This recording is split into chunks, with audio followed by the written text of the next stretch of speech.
I'm a different kind of park ranger, and it has its own set of rules. Part 1. My name is James.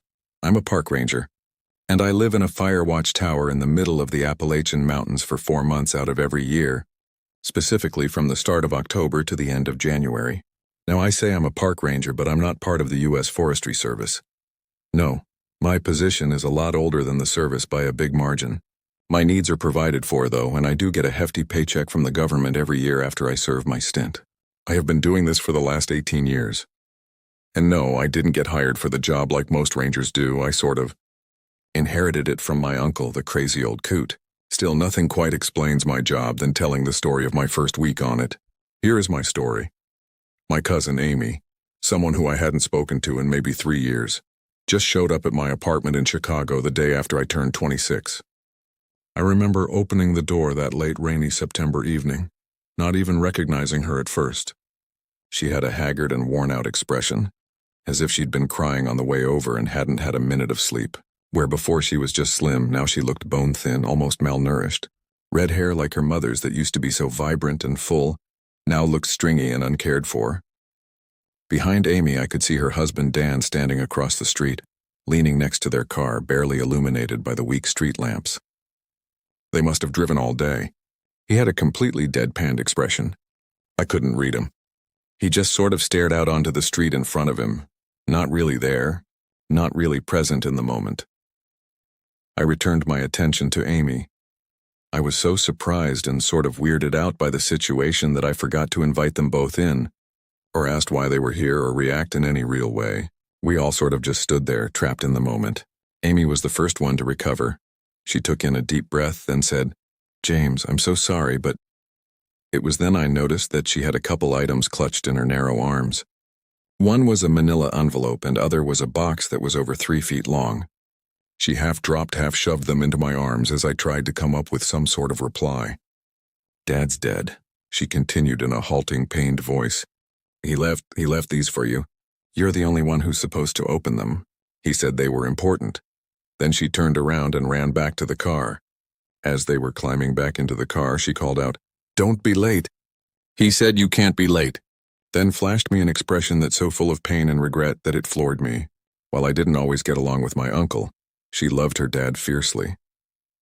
Without another word, she closed the door and I watched them drive off. I must have stood there for a couple of minutes just trying to process what I just experienced. Frowning deeply, I shook my head and went back inside, putting the items down on the dinner table. I couldn't shake the cold feeling that was snaking its way down my spine as I looked at them. My family has always been weird. My dad worked exactly 3 days a week at some government office he couldn't talk about. And Mom would lock herself in the basement for a couple nights a month where she'd scream for hours. One day when I was 11, my dad sent me off to boarding school. And by the end of that summer, both my parents had died from a car accident. Mom's brother took me in. Well, it was more like his wife and kid took me in. Uncle Ray was gone for a small chunk of the year, and every time he was home, he barely spoke to me. Though whenever he did pay any attention to me at home, a haunted expression would sometimes flash across his face. I thought he was in the military or something, deployed to a base for half a year. But it turned out he was a park ranger. My cousin Amy was my only friend, but we drifted apart over the years as my uncle became more and more withdrawn. Finally, I couldn't take it anymore. I couldn't take my uncle's guilty silence, the odd looks I'd get from my aunt when she thought I wasn't looking, and the distance that I knew Amy was putting between her and me. I couldn't take it, so I up and joined the Army when I turned 18. I lost myself in my duty for my country and fighting the good fight overseas, and watching a few of my friends die in front of me. Still, I couldn't shake the strange feeling that time was running out, that I was supposed to be somewhere waiting for something. I moved around after I got out of the service, moving from odd job to odd job trying to make ends meet. Finally, last year, I landed a steady, low-paying job as a security guard in Chicago. Now, after all this time, Amy shows up out of the blue, saying that Uncle Ray had left a few things for me before he died. Even though he didn't speak 10 words to me in the years I lived with them, I stared at the items. The envelope and the long rectangular box. The box had been heavy, like it had some kind of metal weight inside. I think I already knew what was in it. The rifle. My mind zipped back to all those autumns when Uncle Ray would prepare to go back to the Park Service and he'd sling some kind of old-fashioned rifle on his back. I leaned over and finally opened the box. Sure enough, I was right. An old lever-action rifle. My uncle's old rifle, exquisitely made and maintained. Absolutely beautiful, but also eerie. A dark wood stock, a long black iron barrel with strange etchings on the side.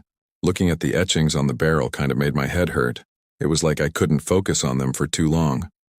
That in and of itself sent another cold chill down my spine. Lifting it up, I noticed the empty cartridge belt underneath, meant to hold 45 more rounds.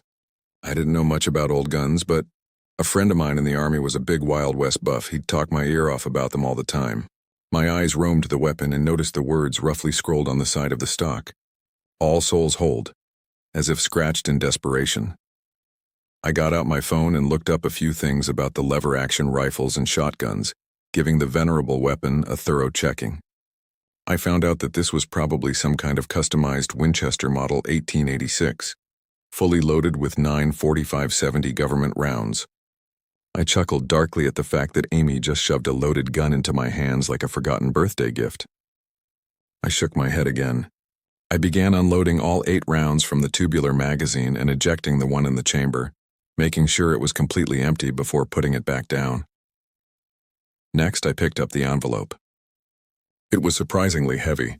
Inside, I found 2 sheets of paper with writing on them and 5 large silver coins. One of the sheets was obviously written by my uncle, his crisp handwriting precise but apparently hurried. The other looked older. Yellowed with age, the paper had frayed and torn edges, wrinkles from rough handling, and what appeared to be dark stains on one corner that I didn't want to think about too much. The words on the old paper seemed to have been written on an old typewriter. It said this: 10 rules for the ranger on watch. Before entering the watchtower on your first day, walk a circle around its base counterclockwise 5 times, while loudly chanting the words, I am the ranger, land and air. I am the ranger, river and bear. I am the ranger, away with you. I am the ranger until I'm through. Finish the chant even when you end up circling a 6th time. After entering, throw a handful of salt behind you. Do not turn around even if you hear voices outside. Then lock the door and hang an iron horseshoe on the door handle. Each time you climb the stairway to the top of the tower, you must count out loud the number of steps. There must be 45 steps and 3 landings, with the final one having the door to the lookout. If the number is different when you reach the top, sprinkle salt on the last landing and touch a silver coin to the door handle before opening the door to the lookout. Each time you exit and re-enter the lookout, please verify if any of following items are present. An old 2-way radio, a wooden chair, a 1 to 3 crudely carved wooden dolls, a plate of fresh food, an aged leather-bound book, a coil of old rope, a vase filled with flowers, an obsidian stone knife, and a bottle of dark wine. None of these items are supposed to be in the room. Touch them only with the gloves from your pack and immediately toss all these off the lookout terrace. Every Monday at 6 a.m., check the glass jars containing salt in the corners of the lookout. If they have lessened in quantity, add more. If they have darkened, dump the darkened salt out on the terrace and pour in new salt. After checking the salt jars, dial the number on the satellite phone. Wait for it to connect. Then speak the following phrase. 4 Echo 92, the pass is closed and I am Charlie on Halo. 5105. Do not wait for a reply, simply hang up afterwards. You may only leave the watchtower from 10 a.m. to 2 p.m. and must patrol the path as indicated in the map provided to you as quickly as possible. Check each of the 5 totems. If one or more of the totems have been disturbed or destroyed, return to the watchtower immediately and call the number on the satellite phone. Begin by saying this phrase, I know 6 has seen 8, 13, and 2 are there. Wait for the confirmation, then proceed to report what you saw. 9. If you come upon a lost person during your patrol, whether they be an adult or child, ask them what day it is. If they do not provide you with the correct answer, drop an iron nail before you and immediately run back to the watchtower. If they provide you with the correct day, give them one of your iron nails, then direct them east to the closest ranger station. Do not follow them. Do not offer to guide them out, even if they appear desperate and insistent. If the birds or surrounding ambient noise go suddenly quiet, quickly take note of the area you are in and make your way directly back to Watchtower. Do not run and do not deviate from your path.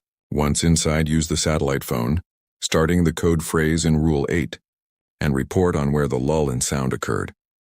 The second item in the envelope were crisp pieces of white bond papers written within my uncle's chicken scratch handwriting. I pulled it out, unfolded it, and read through the messy scrawl that was apparently 4 pages long. It was shaky, frantic even, and the words were almost unreadable in places. I had to squint to make sense of them. James, I don't have much time left. It's coming. I'm so sorry. They'll come for you next. The things in the woods. They never stop. Remember the rules. They will try to test you. Don't let them. It's too late for me, but I have to tell you a few things. Things the rules overlook. Things nobody is going to tell you over there, even if you ask. The rules aren't foolproof. Use the rifle. It's been passed down our family for 4 generations. A weapon that was used to save a life and was never used, take one. It's the only thing that'll hurt them. You have to carry your own ammo, since the gun isn't part of the rules. Make sure you buy plenty. Specialized bullets with iron cores. The items on Rule 4 aren't the only ones you're supposed to be looking for. Don't trust anything in the Watchtower that isn't bolted down with iron bolts or sprinkled with salt. The 5 totems are essentially logs sticking out of the ground carved by Seneca shamans a long time ago. They've stood there longer than the United States has had laws, and they are very, very hard to damage even with explosives. So if they've been destroyed, it's already too late. If not, replace the silver coin at the foot of each totem with one of the 5 in this letter. When you get back to the tower, plunge the recovered silver coins into a jar of salt, not in the same ones in the corners. Remember to replace the salt jars every week. Radios can be compromised. Too easy to mimic, too easy to home in on the carrier waves and hijack them. It's also the reason why you have to arrive on foot, why ground vehicles can't reach that spot, and why you can only be extracted by air.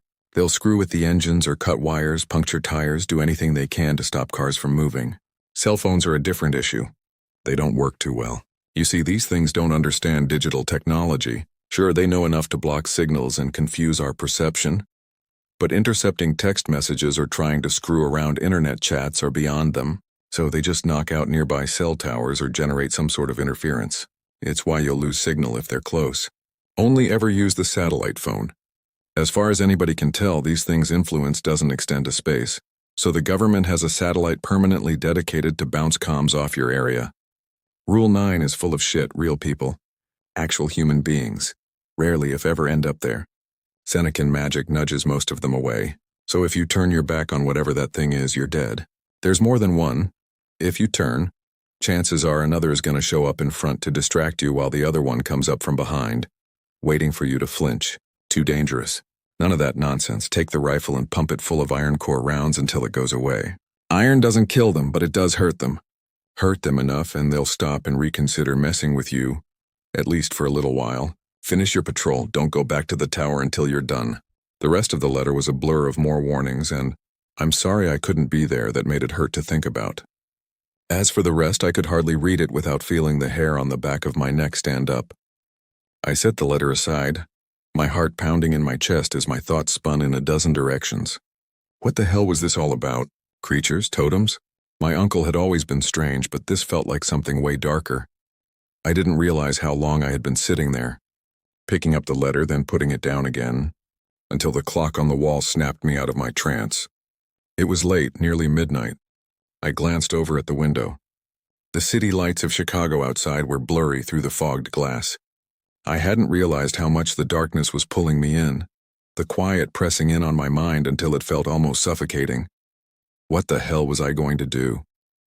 This didn't seem like it had anything to do with me, but my uncle named me to succeed him in this. Clusterfuck of weirdness. I looked back at the box and the rifle, half expecting to see them somehow. Different. A tremor of fear ran through me, but I couldn't explain why. I told myself it was all nonsense, just my uncle's crazy ramblings. Maybe I wasn't as unaffected by his death as I thought. The man wasn't the best father figure in any sense of the word. Heck, he was barely even there.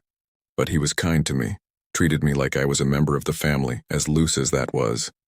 His family took me in when I had no one, so I guess I owe him something for that. I spent the next few hours scanning the contents of the manila envelope more carefully, finding old maps and handwritten notes. They all seemed to point to the same place, an isolated fire watchtower deep in the Appalachian Mountains. My uncle's last known station before he disappeared during his last stint. I didn't sleep that night. The next morning, I left the apartment with a backpack full of stuff and the old lever-action rifle firmly secured in an old leather rifle bag I found in the box. Then I began to drive. As I neared the mountains, the roads became narrower, twisting like the dark veins of the earth. My phone had no signal for miles, the trees pressing in like a wall on either side of me. I was starting to wonder if this whole thing was just a mistake, an old man's final delusions that I had somehow inherited. But something in the back of my mind told me I couldn't ignore it. Not with Amy's last words hanging over me. My uncle's letter directed me to a ranger station deeper in the mountains. I thought back to the instructions. Go to the ranger station on the map. Say the following phrase. Hello, I'm Frank Romeo, and I was wondering if you have brochures for the Northeastern Pass. I understood a good old-fashioned challenge phrase when I read it. And this one couldn't be more obvious. The question is, why would a ranger station need a challenge code phrase? I put the mystery from my head as I pulled my old sedan into the largely empty parking lot. It was late afternoon when I walked into the station, which sort of resembled a large 2-story log cabin. A couple hiker types were talking to a ranger over by a corner, taking casual sips of coffee. Another ranger seemed to be looking introspectively at a big map of the territory taped to a wall. I walked up to the guy looking at the map. He noticed me approaching and gave me an easy smile. Hey, going hunting? He said, indicating the rifle in my pack.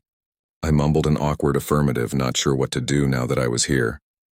With no further thought on the matter, I decided to just whisper the code phase to the guy. Hey, I'm Frank Romeo, and I was wondering if you have brochures for the Northeastern Pass. The ranger's expression slowly shifted from welcoming to surprised to grave. Then he seemed to force a smile and incline his head at me to follow him. We passed the other ranger talking to the hiker couple. He gave them a brief wave, and as he led me down a short hallway and opened a back room. It contained a simple desk and 3 chairs with a bunch of cabinets. The old ranger gestured for me to take a seat as he unlocked and opened a drawer that was directly behind him. When he turned around, he was carrying a small stack of papers. The ranger slid a 11-page contract in front of me, brimming with legalese. Read these and then sign, he drawled. Then he got up and left, closing the door behind him. I was alone in the small, dimly lit room now. I looked at the stack of papers on the desk in front of me. Thick, yellowed, and filled with bureaucratic language that seemed both foreign and urgent. Employer-employee relationship this, insurance that. I read it carefully, and it was pretty straightforward. As I flipped through the pages, I realized some of the paragraphs didn't make sense. Words like guardianship and boundaries appeared often, but they were jumbled in ways that made it hard to follow any logical sequence. Every page felt like a puzzle. Nothing was straightforward. When I reached the last page, my jaw practically dropped when I saw the pay quotation. For the price of 4 months being stationed out in the Appalachian wilderness alone, with no contact to the outside world except a satellite phone, I would be paid $400,000, a little under $500,000 just to serve as a glorified firewatch ranger. Almost immediately, alarm bells started going off in my head. Nobody paid this much for a job like that, no way. If I was still on the threshold about believing any of my uncle's rabblings in the letter before, the ranger's abrupt change in attitude and this weird contract effectively slammed that door closed. I was being played. The question was whose game this was. I read it more carefully. They were in an official-looking format, with a thick black stamp of approval at the top. But it wasn't the government logo I expected. It was a symbol. A twisting knot of lines that almost looked like an eye within a diamond with 2 old-fashioned arrows crossed behind it. The air in the room felt heavier somehow, but oddly enough, looking at the symbol actually made me breathe easier, as if it was some kind of stabilizing influence in the midst of the quiet, unnamed chaos around me. I didn't know what to do. But since I was already here, I gingerly picked up the pen the old ranger left with the documents and signed my name 4 times on the blanks provided, pausing only briefly to wonder why the ink was red instead of the more common blue or black. Almost as if he was waiting for me to do so, The ranger walked back in, just as I was putting down the pen. He was carrying a large backpack which he deposited on the desk before me, as he collected the paperwork and shoved it all back into the drawer behind him. He bore a serious expression as he turned back to me. In this combo backpack you will find the following items: a camelback filled with 2 liters of water, food stocks enough for 5 days, a couple of iron horseshoes, a small bag of iron nails, 2 silver coins, and a large pouch of salt. There should still be some cans and other amenities left behind at the tower from the last ranger. He paused briefly on that before briskly continuing. Fresh supplies get dropped in by helicopter every week on Saturday mornings. Now you must enter the forest on foot and carry nothing more than this backpack of possessions. We'll take care of your car and your personal arrangements until you get back. Then he gestured at the rifle bag I was carrying, and I heard a subtle note of approval in his tone when he spoke. You may bring that rifle and ammunition with you too. I've just cleared it with the higher-ups. Now listen to me carefully. You must arrive at your watchtower no later than midnight of September 30th. Remember that. If you don't, you'll die, I frowned. If you don't, you'll die? That was the kind of gallows humor was common in the military, and the declaration was delivered so casually that I nearly smirked at the mistimed attempt at a joke. But the old ranger was looking me dead in the eyes with all the seriousness of a funeral. What the hell? After waiting an uncomfortable minute for him to let me in on the joke or even for his expression to change, I gave up, and I took the pack in silence. There was no ceremony. No handshake. The old ranger gave me a nod, half approval, half pity, and turned back toward the hallway, leaving me alone with my gear and my growing sense of dread. Hey, he called as I was halfway down the hall. I turned just in time to see him toss something small and shiny into the air at me. I barely managed to catch it. When I looked down to examine what I held, my eyes widened to see a small gold-plated badge emblazoned with the bison insignia of the U.S. National Park Rangers. The badge looked old and scratched but well polished, differing slightly from the badges all the others had. It felt a little heavy too, like it was actually made of gold. "Welcome to the woods, Ranger," he said with a smirk as he turned and walked back into the office. The sun was starting to dip behind the trees as I stepped outside the station, the mountains casting long cold shadows over the gravel lot. I slung the pack over my shoulders, feeling the weight of it settle between my shoulder blades. Then I opened the rifle case and checked it one more time. Oddly, its presence was comforting. I slid the weapon back into its sheath and strapped on the cartridge belt, now filled with 45 brand-new iron core rounds, with almost 200 more in my pack. By the time I reached the trailhead marked on the map, dusk had settled in, the dense fog swallowing the road behind me. The fire watch tower was another 3 hours hike into the woods, but something gnawed at my gut. I looked down at the trailhead where a small, rusted sign hung from an iron chain that simply read, "Authorized personnel only." To assume that the chain would stop anyone from simply skipping over it was laughable, but I now suspected that the chain was to hold things in, rather than to stop people from entry. Light glinted off the ranger badge I had pinned to my heavy jacket. I took a deep breath, then I crossed the threshold. The first 4 miles were uneventful. I kept myself in decent shape even after I got out of the army, and I easily stepped over trails that twisted through heavy pine and birch forest. The air clean but thin with elevation. I passed a few abandoned trail markers, faded with age, and one overturned bench that had been swallowed by moss and roots. Around the 5th mile, things began to change. In some areas of the trail, the forest grew quiet, too quiet. The trees didn't sway, no rustling underbrush or scurrying animals. It was as if the forest itself was holding its breath. I followed the path, but the further I went, the more I felt watched. The woods grew darker even though the sun hadn't yet set. The trees began to grow taller, their trunks oddly smooth, barkless in places.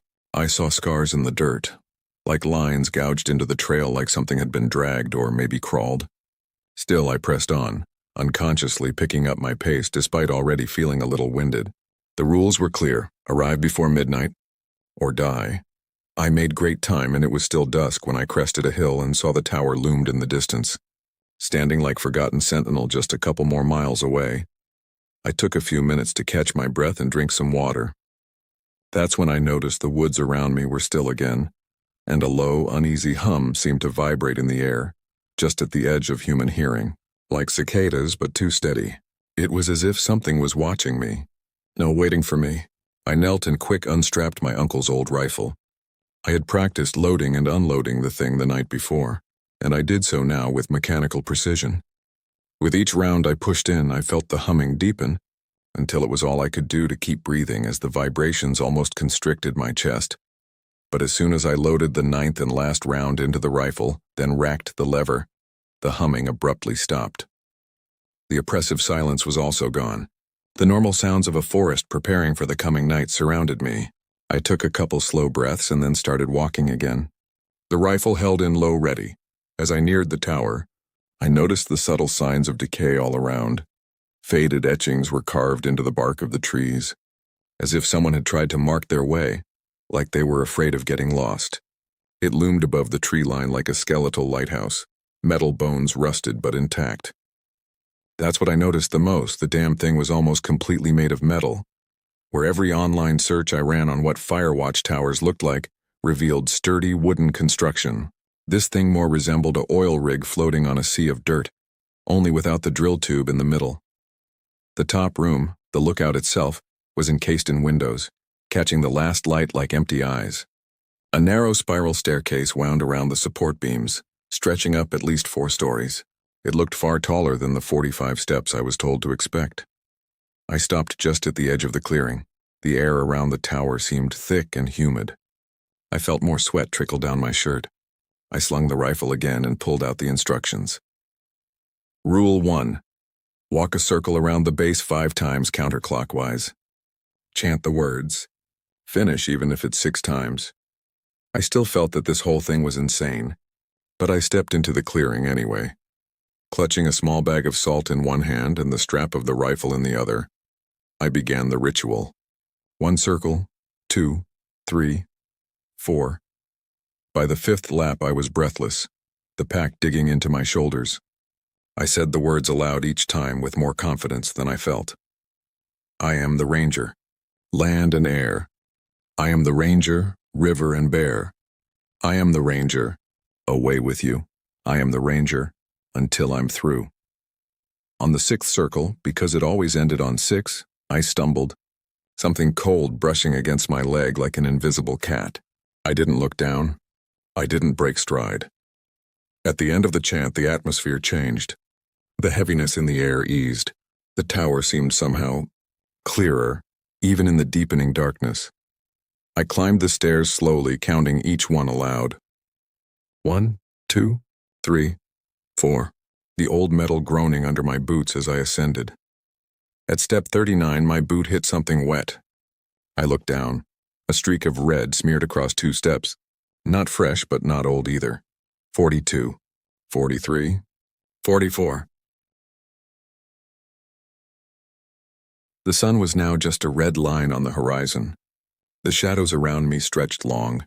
I reached the 3rd landing. My hand hovered over the lookout's iron handle. The rule said if the steps didn't add up, sprinkle salt and use a coin. But they did add up. Still I hesitated. Almost as if sensing my hesitation, I heard the whispering. I felt sweat bead my brow that wasn't from the humidity. Dozens of them. Men, women, children, dozens of voices right somewhere behind me, pressing in from the darkness. I didn't turn around. Instead, I dug into my pack for a horseshoe and threw half a handful of salt over my shoulder behind me. The whispers seemed to fade out and I breathed a sigh of relief. I gripped the door handle and pushed. I immediately felt the weight of the place. Cold, heavy, like it had been waiting for me. The room was dark and close quarters training kicked in from some long-forgotten corner of my mind, and I quickly swung the rifle up again and brought the butt of the weapon to my shoulder. I stepped further inside, checking the corners and angles. Only after I had assured my psyche that I was completely alone did I finally allow myself to relax. I completed my check and closed the door, then hung the horseshoe on the handle. I set my gear down and turned around. Through wide windows I took in the view of the endless darkening forest surrounding my new home. The air was stale, thick with the scent of wood smoke, damp pine, and something older, something earthy and bitter. There was something hauntingly beautiful about the isolation. The trees stretched for miles in every direction, their skeletal branches swaying gently in the breeze. It was pretty dim, but I suspected the moon would be rising soon. I found the light switch within easy reach of the door. I knew the watchtower had solar panels on the roof and I had sufficient power to run the whole place all night. Gingerly, I pulled out the rules and rechecked them. With the entire room now illuminated, my eyes zeroed on Rule 4. Each time you exit and re-enter the lookout, please verify if any of following items are present.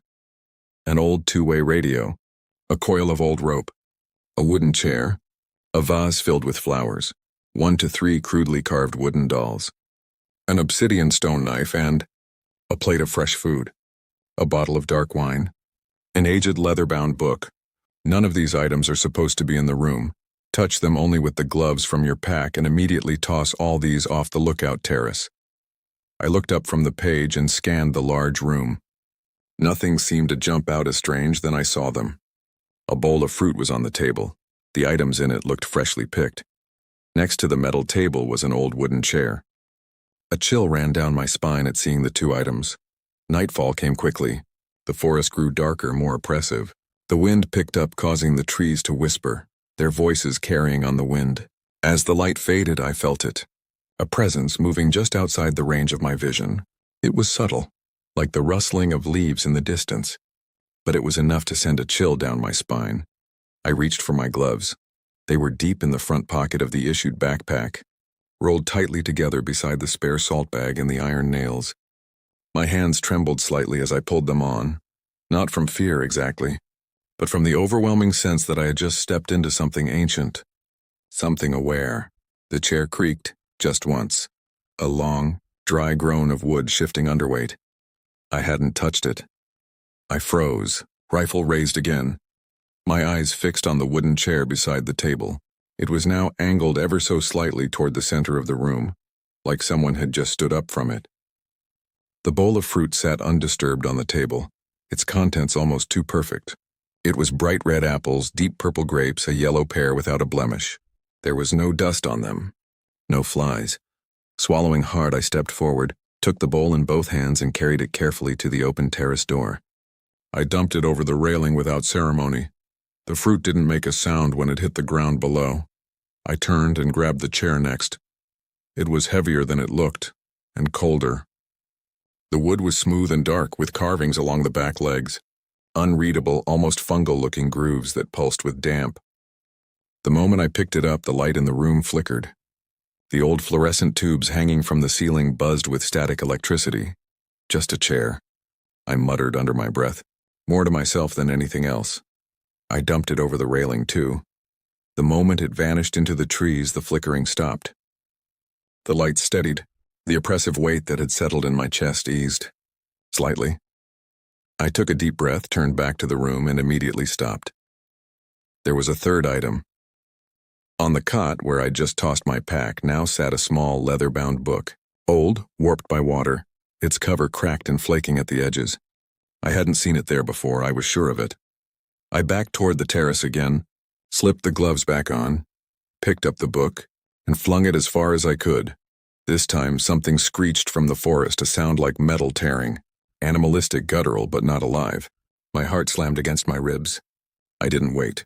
I slammed the terrace door shut, threw the bolt, and backed into the center of the room. I did it, I whispered aloud, forcing the words out. I followed Rule 4. The silence that followed was complete. For the rest of the night, I didn't sleep. I sat in the far corner of the tower with my back to the cold wall, the rifle across my lap, the rules in my pocket. Every hour or so, I swore I saw a shadow move outside the glass. I stood by the window of the tower, watching the forest below. I didn't see anything. The cold, creeping dread that had been sitting in my stomach now began to tighten, knotting around my chest. I couldn't help but feel something was out there. But nothing came up. Nothing knocked. And eventually the dark turned blue. Then gray. Then pale gold.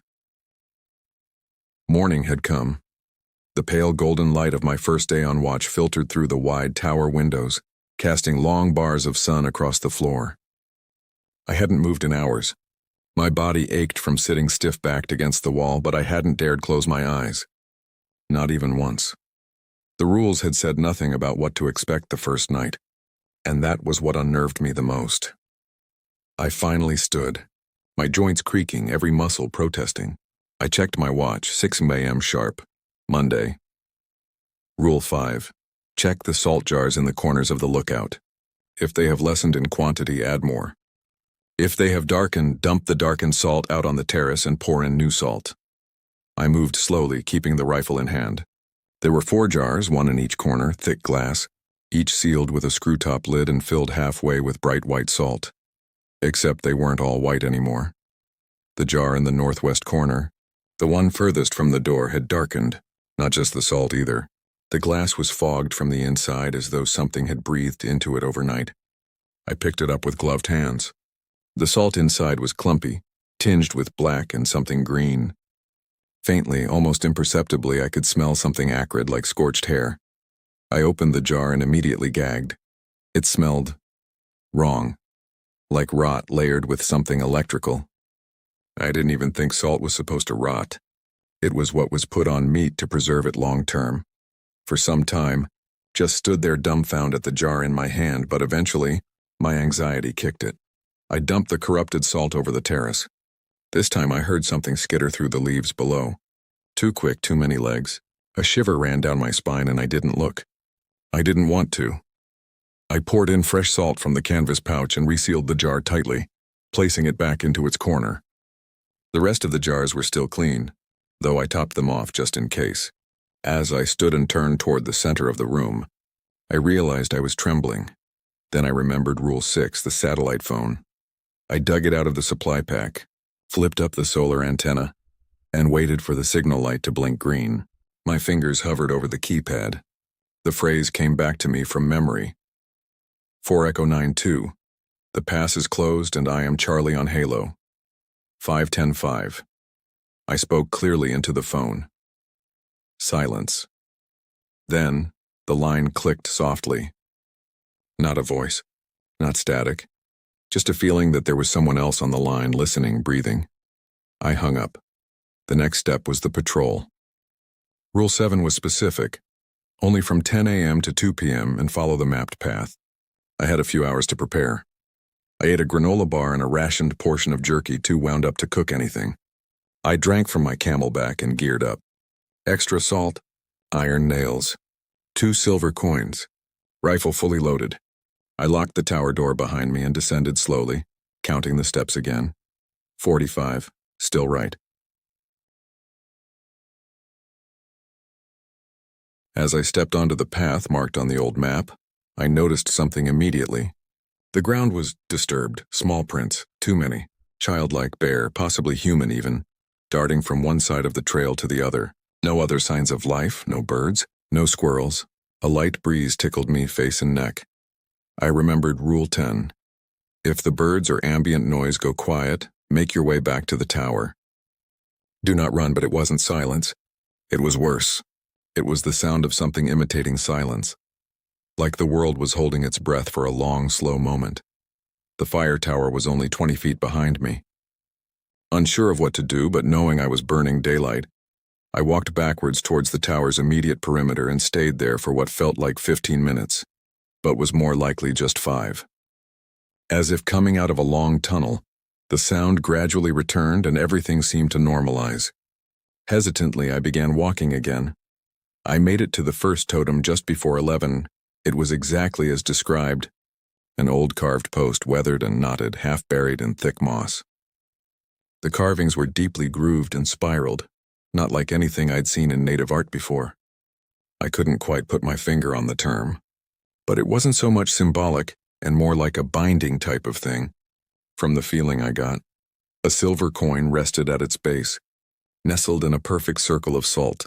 I crouched and examined it. The coin had tarnished, blackened and slightly warm to the touch. Examining the salt, I noticed that it was thin in places. Only a few crystals maintained the line. I quickly stood up and slowly glanced around me, the rifle at low ready. Nothing. The forest was normal. Trees swayed in the morning breeze.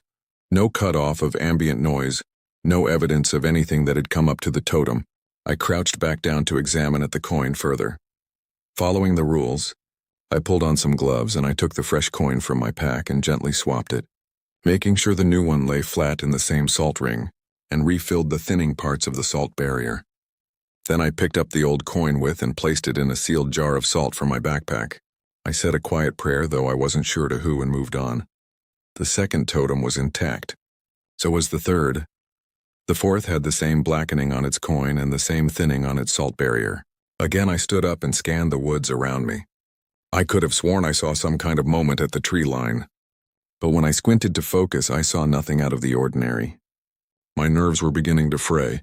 Nothing felt right but the gun in my hands. With the sun at its zenith, I knew I didn't have much time left. I quickly placed another silver coin and poured a salt circle around it. I didn't encounter any issue at the fifth and final totem.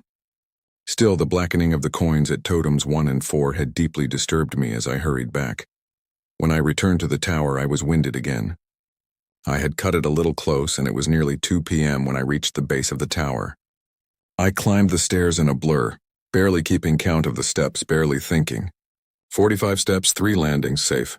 I shoved the door closed and bolted it, dumping more salt behind me. I quickly rechecked the items around the room, and there it was, imposing its age. An old 2-way radio was sitting on the desk. It was even conveniently plugged into a wall socket I hadn't noticed before. Now they're just toying with me. In a flash of anxious rage, I carried the clunky device and tossed it out into the air outside, closing the balcony door before I heard it crash on the dirt below. The phone. I needed my satellite phone. I rifled through my bag and pulled it out. I dialed the number given to me and waited for the call to connect. I know 6 has seen 813 and 2 are there. I remembered my uncle's explanation as to why we needed to use this code phrase. Numbers don't exist in the wild. Numbers are unnatural to them. They're confused by it. To them, quantity sums up to just one and many. This and them. They can mimic the written symbols we use, scroll numbers all over the forest, but they won't know what they mean. The moment I said the phrase, a voice, an actual voice on the other end responded in a whisper, confirmed. I reported what I'd seen. The blackened coins, the thinning salt at the first and 4 totems, even the prints I saw at the foot of the tower this morning. The voice on the phone responded with 3 words with almost machine-like conciseness. Acknowledged. Continue watch. Wait, I tried to get a word out, attempting to keep the human contact as long as possible. Then the line went dead.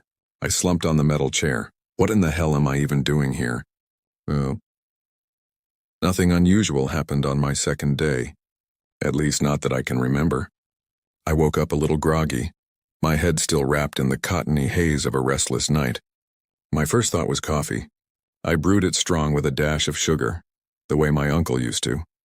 I let the rich, bittersweet aroma fill the small cabin-like interior of the tower. The warmth of the mug in my hands felt grounding, almost humanizing after the tense and surreal first day. Breakfast was a cheese omelet and a few thick slices of bacon, sizzling in the cast iron until the edges curled and crisped. The sound of it cooking, the scent of frying food, those were the kinds of little domestic rituals that made me feel like everything was fine. Normal. Plus, a good cheese omelet has always been my comfort food. Something about the simplicity and the salt always settles me. Afterward, I moved through my morning routine with a kind of methodical calm, checking over my equipment, making sure my tower batteries were charging from the solar cells, my flashlight batteries were fresh, and that my uncle's rifle was exactly where I left it. I stepped out onto the balcony for some actual fire watching, binoculars in hand, the metal floor grating cool under my boots. The sky was a perfect blue, with just enough scattered clouds to break the monotony. I swept the horizon in slow arcs, scanning for the thin gray fingers of smoke that would mean trouble. There weren't any. For hours I simply stood there, letting my gaze wander over the endless green canopy of the Appalachian forests. The mountains rolled away in layer after layer of deep shadow and soft gold, the morning sun draping them in a warmth that seemed eternal. It was breathtaking, the kind of view that makes you forget the noise and chaos of the rest of the world. For a while I could almost believe I was here on some regular ranger assignment. My only job to watch for campfires gone wrong or lightning strikes in dry grass. Almost believed that I wasn't stuck in a paranormal death trap for the next 4 months. Almost every now and then, my eyes would catch on the dark lines of the tree line below, and I'd remember exactly where I was. That beneath those forests, there were things the rules didn't fully explain. things I'd already had a taste of on day one. And the strangest part? The quiet felt heavier than the noise, like the woods themselves were holding their breath, just waiting for the right moment to exhale. By the time the clock on the wall clicked over to 10 a.m., I was already lacing up my boots for the day's patrol. The air outside was crisp and carried that faint, earthy sweetness you only get in the mountains after a cool night. Sunlight slanted through the trees in long, golden shafts, catching and drifting motes of pollen and dust, turning the path ahead into something almost picturesque. The forest seemed calmer today, less watchful somehow, and for a while the steady crunch of gravel under my boots and the distant call of a woodpecker made it feel more like a scenic hike than a precautionary sweep through a paranormal hotspot. I moved from marker to marker, checking each totem with practiced efficiency. The carved wood was still intact, their patterns sharp and clean. The salt lines lay unbroken, faintly glittering in the morning light, and the silver coins at each boundary sat exactly where they'd been placed, untouched. Everything seemed in order. Still, there were a couple moments along the trail that pulled me out of that easy rhythm. Once or twice, as I rounded a bend, I could have sworn there was someone standing up ahead, just far enough to be obscured by leaves and branches, the shape more suggestion than reality. By the time I reached the spot, there was nothing but empty trail, dappled in light. No movement, just ambient sounds and my own breathing. I told myself it was just shadows playing tricks on me and pushed the thought aside. The rest of the patrol passed without incident, my steps carrying me through sun-warmed clearings and cool pockets of shade where the air felt still and almost damp. By the time I spotted the familiar silhouette of the tower rising above the treetops, I realized I'd made better time than usual and had returned before 2. 45 step and 3 landings later, I entered to top of the watchtower cautiously, checking every item again from the list on Rule 4. Nothing out of the ordinary. I breathed a sigh of relief and had myself a late lunch of sausages and rice, then resumed checking the horizon for plumes of smoke. All in all, a better than yesterday. The morning of my third day broke colder than the last. Not just a drop in temperature, but the kind of cold that creeps into your bones and lingers long after you've pulled on a sweater. I woke from a half-sleep sometime around 5:30 a.m., my eyes red-rimmed, the taste of iron in my mouth. No dreams, just that oppressive blackness pressing against my eyelids, like something had been watching me from behind them. The moment I opened my eyes, I knew something was wrong. There was a smell, something sweet and rotten, like decaying flowers. I rolled off the cot, rifle immediately in my hands, and scanned the room. At first, nothing seemed out of place. The jars were intact. The floor was clear. Then I saw it, a glass vase of flowers, sitting on the windowsill. Rule 4. None of these items are supposed to be in the room. I stared at it for a full minute. I didn't understand. The rules only told me that these things only appear if I enter and exit the tower. I was here the whole damn night. Suddenly, the uncle's letter came to mind. The rules aren't foolproof. Great. So the very things meant to keep me alive aren't even a guarantee. I turned back to the vase of flowers. The flowers were wrong. They looked wilted and fresh at the same time. The petals were a sickly gray-purple, curled at the edges like they'd been burned, but the stems were green, oozing sap that dripped down the side of the glass. The smell coming off them made me want to gag. Gloves. I needed the gloves. I went straight for my pack and pulled them out. I slipped them on with shaking fingers and reached for the vase. The moment my hands touched the glass, the room felt smaller, like the air had thickened, like I'd stuck my head underwater. The petals twitched. I could swear I saw one of them curl in toward the center like it was retracting. Yeah, no. I didn't wait. I carried it to the balcony door and flung it open, then chucked the whole thing out into the woods. The moment it left my hands, I heard a sound, faint echoing, like laughter in reverse. I slammed the door shut and rebolted it, backing away until my shoulders hit the far wall. It took me several minutes to breathe properly again. Only then did I realize I hadn't even had time to make breakfast. Instead, I followed Rule 5 again. Checked the salt jars. All still clear, though the one I'd refilled yesterday was now missing a quarter of its volume. I added more and resealed it, muttering to myself just to break the tension. I was pouring myself a cup of strong, sweet coffee from the propane-powered kettle when I remembered something my uncle had written in the letter. The items on Rule 4 aren't the only ones you're supposed to be looking for. Don't trust anything in the watchtower that isn't bolted down with iron bolts or sprinkled with salt. I froze mid-sip, my cot, the lantern, the table, even the goddamn cabinets. None of it had bolts. None of it had salt. I nearly dropped the cup, but I reined in my anxiety and took a few slow breaths. I couldn't do anything about that for now. This is later me's problem. It was 9:08 a.m. The patrol window was 10 to 2. I needed to get ready. As I sipped my sweetened black coffee, I scanned the room with new eyes. My cot, the lantern, the cabinets. None of it bolted. None of it salted. Shit, I made a mental note to fix that before nightfall. Glad I had a bunch of iron nails. By 10:01 I was descending the stairway, counting every step aloud. 45 steps. 3 landings. Final door. Nothing out of place. I took one last look at the tower, then turned and went about my patrol. The path was damp with moss, roots jutting up like veins.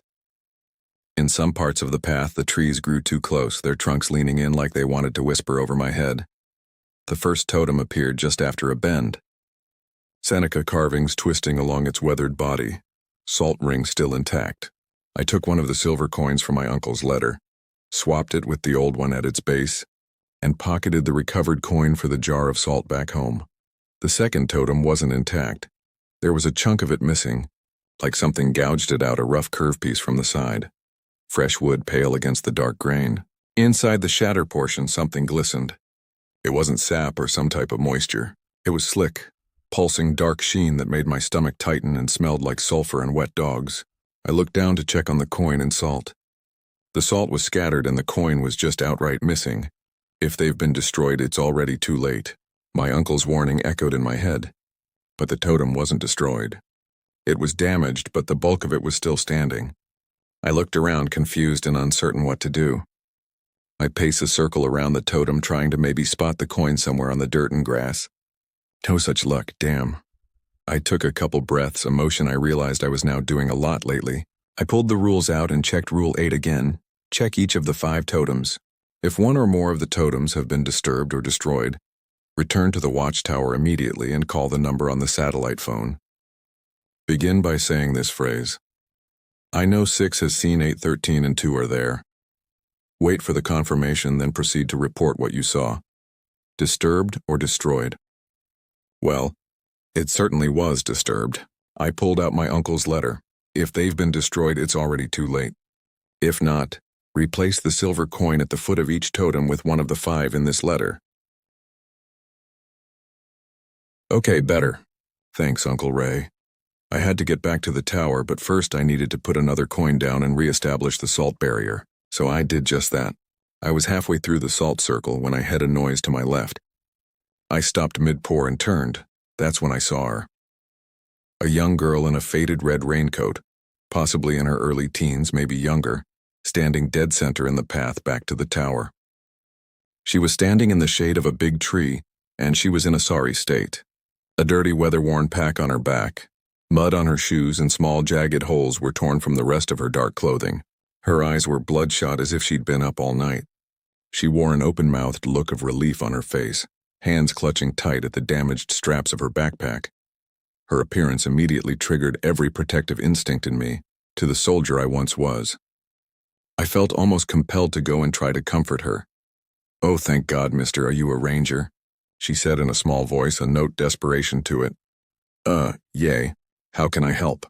I asked, putting the pouch of salt down, the incomplete salt circle forgotten. I started to move forward to approach her, but before I could take another step, my knee lightly hit the barrel of the rifle and became aware that I was still holding it in my other hand. In an instant, the strange compulsion eased a bit and Rule 9's official version slammed like a sonic boom in my head. Ask the day. Drop a nail and turn away if wrong. But my uncle's correction screamed louder. Rule 9 is full of shit. Pump it full of iron core rounds until it goes away. Please, she pleaded. You have to help me get out of here. I got lost. Turned around somewhere. I was on a hike with my sister Katie. We got separated and I can't seem to find my way back. I felt the compulsion redouble and threatened to pull me towards her again, but the feeling of the rifle grip steadied me. I narrowed my eyes. Excuse me, but what day is it? She briefly looked puzzled. Is that important right now? I need help. I slowly raised the rifle. I'm sorry, miss, I just need to know. What day is it? I asked with more force. Her eyes shifted from my face to the gun in my hand, then back, looking more confused and scared by the second. Finally, she croaked. Saturday. It was Wednesday. I understood getting lost for an afternoon or even a whole day. You could get turned around quite easily. And if you spent the night, you'd be even more lost. But being a full 4 days off? Still possible, but not likely. My doubt probably registered on my face because suddenly the girl smiled. An eerie smile that didn't reach her eyes. And almost too subtle to notice, all the mud and damage on her clothes began to fade away, like liquid metal reforming. Her voice, when she spoke again, was smooth as poured glass, her pupils taking on a reflective mirror-like shine that immediately sent a chill down my spine. My hands tightened on the rifle. Hey, she said sweetly. I think that's my sister Katie behind you. Yep, that did it. I didn't hesitate another second and pulled the trigger. 3 shots, cycling the lever each time. The iron core rounds blew her back a couple steps. The report cracked through the woods, each impact sparking against something I couldn't see clearly.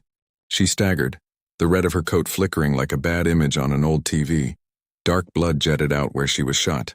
Her scream was a mix of radio static and the trill of a broken whistle, completely inhuman. Then she melted sideways into the trees without a sound. I immediately turned 180 degrees to aim at my 6 o'clock while crouching low. I just caught a flash of red disappearing into the thick bushes and trees. Whatever had snuck up behind me had run when I shot the other one. The silence that followed was heavier than before. I tracked the sight of my rifle in a slow circle around me, taking measured steps back to the totem. When nothing else happened for almost 10 minutes, I finally relaxed my grip on the weapon. I turned back to the totem and finished reapplying the salt barrier. Deciding there was nothing else I could do, packed up and I finished my patrol with the rifle in my hands the entire time, not daring to sling it. Nothing had disturbed or destroyed the other totems. When I finally got back to the tower at 2 p.m., the afternoon air, which was slightly warm at the beginning, was now chilly. My breath fogged in the sharp air. My eyes drifted up to the spiral of steps disappearing into the lookout above. The rules said to count them aloud every time. My uncle's letter said the rules weren't foolproof. I took the first step, the wood groaning faintly under my boot. 1, 2, 3. Every syllable sounded too loud in the narrow stairwell. My voice bounced off the metal supports in quick, tinny echoes, like something was repeating me a half-beat later. By the time I hit the first landing, my pulse was tapping in my ears. 15. Second landing at 30. My gloved hand brushed the railing.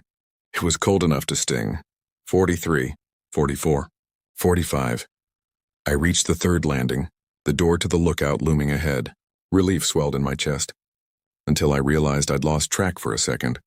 Had I said 41 twice? Or had I imagined it?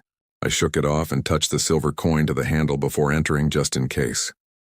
I saw that the iron horseshoe had fallen off in my haste to open the door. I quickly placed it back on. The inside of the lookout was exactly how I'd left it. No flowers, no dolls, no rope. Still, I gave the room a slow sweep with my rifle before bolting the door. The sun dipped low behind the trees, washing the forest in molten orange before the shadows thickened into blue. I lit the lantern, checked the salt jars one more time, then set the recovered silver coins from my patrol into a fresh jar of salt. The rest of the evening was a slow bleed of minutes. I cooked a simple meal on the propane stove, some beans, jerky, and mixed up some powdered juice. I kept the rifle within arm's reach the entire time. Every creak of the tower's frame set my nerves on edge. The wind moaned through the trees like a faraway siren, sometimes dropping off so sharply that I'd stop chewing and listen for the Rule 10 lull. No lull came. By midnight, the forest was a black ocean under the stars, treetops swaying in slow, deliberate movements. I kept the room lights on, blazing long into the night.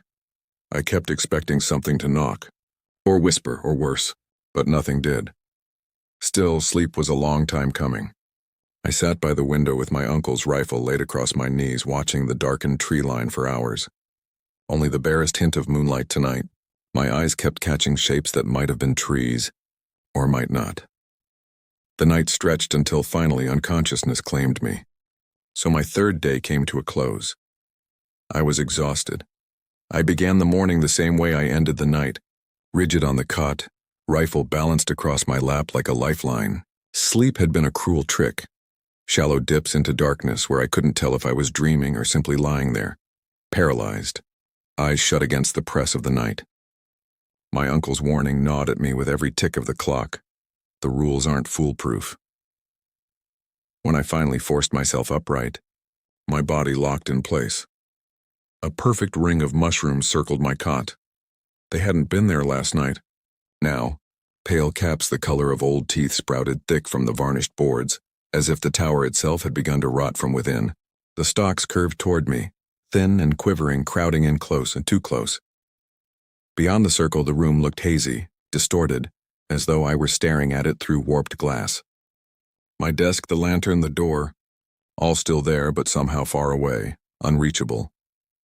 Inside the ring, the air was damp, heavy with the sour stink of wet earth.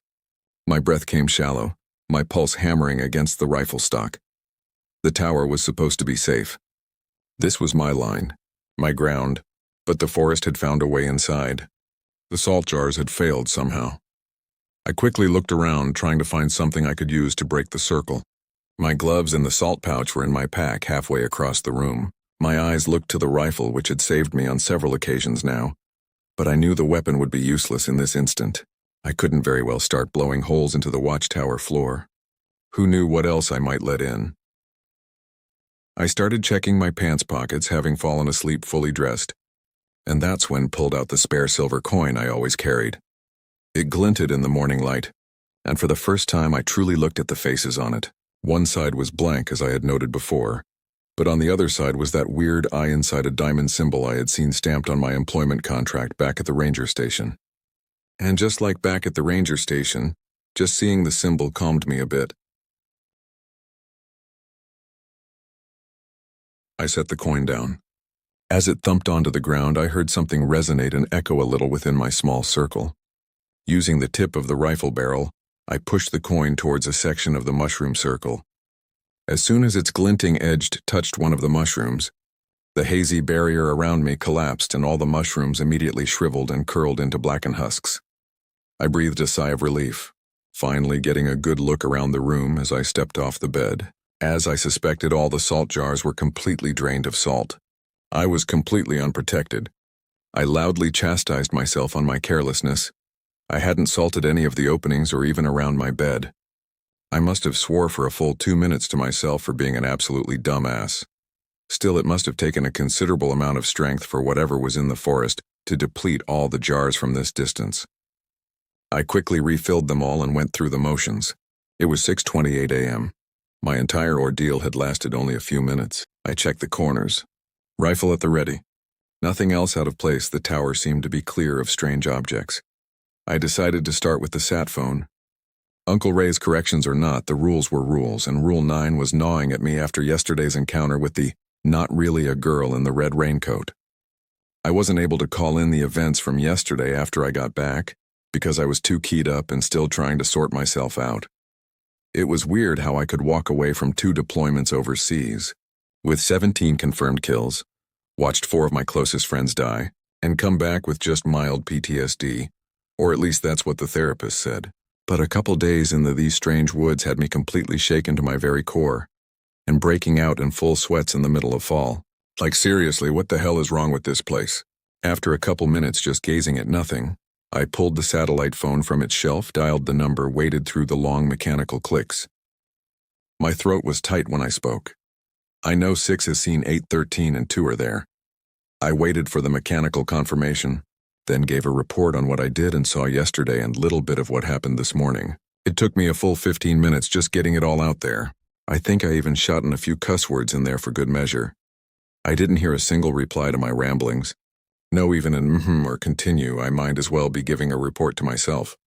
After I was done, I waited a few tense beats, nothing. I thought I heard someone faintly typing in the ensuing silence, but it could have been just in my head. Then, acknowledged. Remain in the watchtower until tomorrow's patrol. Continue watch. After that, the line went dead. Well, that was new. They were going to give me nothing to go on here except stay where you are while we fix this mess. I was just a point of contact to them. It was working for the Government 101 all over again. I set the sat phone back on the shelf, listening to the faint click as it settled into place. The words kept circling in my head. Remain in the watchtower until tomorrow's patrol. That wasn't the usual phrasing. The rules said to keep to the routine. Patrols every morning, salt jars checked, coins replaced. But now they wanted me to stay inside. Why? After I had salted and swept the mushroom husks from the room, I paced the length of the tower twice, rifle still in hand. Every part of me itched to ignore the order and head down anyway. The thought of leaving the totems uninspected after a few days of doing the opposite made my stomach turn. But then again, ignoring rules, warrant, or orders was how people ended up disappearing out here. I tried to keep busy. I brewed myself some coffee. By 9:45 a.m., I got around to making some brunch since it was too late for breakfast. I checked the salt jars one by one again. All four were fine, the hours crawled. The tower was too quiet. I checked the solar cells and batteries. I cleaned the rifle as best I could, and I did some actual fire watching again. The forest beyond the glass looked calm, almost scenic. But every time I let my eyes linger, I had the same uneasy impression. The trees weren't just standing. They were waiting. As the clock struck noon, I heard something on the wind. It was faint, distant, but I would never mistake that noise for anything else. A helicopter. The sound was coming from the west, and after squinting for a few minutes, I finally gave in and pulled out the binoculars. There were two helicopters. One had the distinctive sleek profile of a UH-60 Blackhawk, painted in dark forest greens with no evident markings. The other one was big. A CH-47 Chinook. Its easily identifiable twin large rotors whirling so strongly, its downwash was almost bending nearby trees. It too was painted in the same dark greens as the smaller Blackhawk, and also did not have any evident markings. They seemed to be hovering around a clearing, the Blackhawk's two-door gunners clearly pointing their weapons down into a shadowed area. I had a feeling that if I cross-referenced their approximate location with my maps, it would match up with the exact site of the damaged totem. I let out a deep breath. For the first time in days, I had the reassuring feeling that I wasn't truly alone out here, that what I did actually mattered. The Rangers, the government, or whatever this organization was, had brought in actual military-grade hardware to take care of an issue I discovered out here. But the feeling was fleeting, partly because military-grade was pretty shitty most of the time, but mostly because as soon as I had the thought, I also realized that if the government was taking this seriously enough to divert these assets all the way out here in the middle of nowhere Appalachia, then the whole thing was truly a big fucking deal, and my anxiety spiked up a notch. After watching them for a good half hour, I went back inside, pacing the length of the cabin just to burn off nervous energy. I wanted to call out to them, hail them somehow, but I knew better. Rule 9 was clear. Sat phone only, no improvising. No signals, no flares. Nothing that might draw the wrong kind of attention. Still, I couldn't shake the image of the Chinook hanging low over the trees, rotors churning the forest into chaos. The Blackhawk's gunners fixed on something hidden in the shadows below. What the hell were they seeing down there? What was big enough or dangerous enough to justify that level of firepower?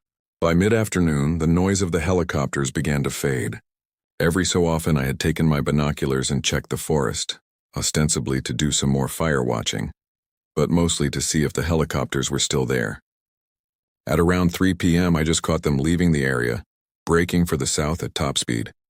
Well, that's it. I'm alone again. It was quiet once more. The normal quiet. Birds flickered through the treetops. Squirrels chattered. If not for what I'd seen through the glass, I could have almost convinced myself I imagined the whole thing. Almost. The rest of the day stretched thin. I tried to read. There were some novels on the shelf, probably books my Uncle Ray had read hundreds of times. But I couldn't keep my mind on the pages. I ended up cleaning the room twice, rechecking and then rearranging my limited food stores, even reorganizing my small fridge, and taking notes on my uncle's rules just to keep busy. As the light dimmed and the treetops bled into silhouettes, I felt the old unease creep back in. The helicopters were gone, but the cold, dark trees were still out there, always waiting. At 5:44, I grabbed the binoculars and swept the tree line one last time. North clear. East clear. South, fog spilling over the ridge like something alive, but still normal. Then west. There. A shape. Something was standing out in the open. Not close, maybe 100 yards down the slope, but tall, upright, sharp against the tangle of brush. Too tall for a deer, too slender to be a bear, too straight for anything natural.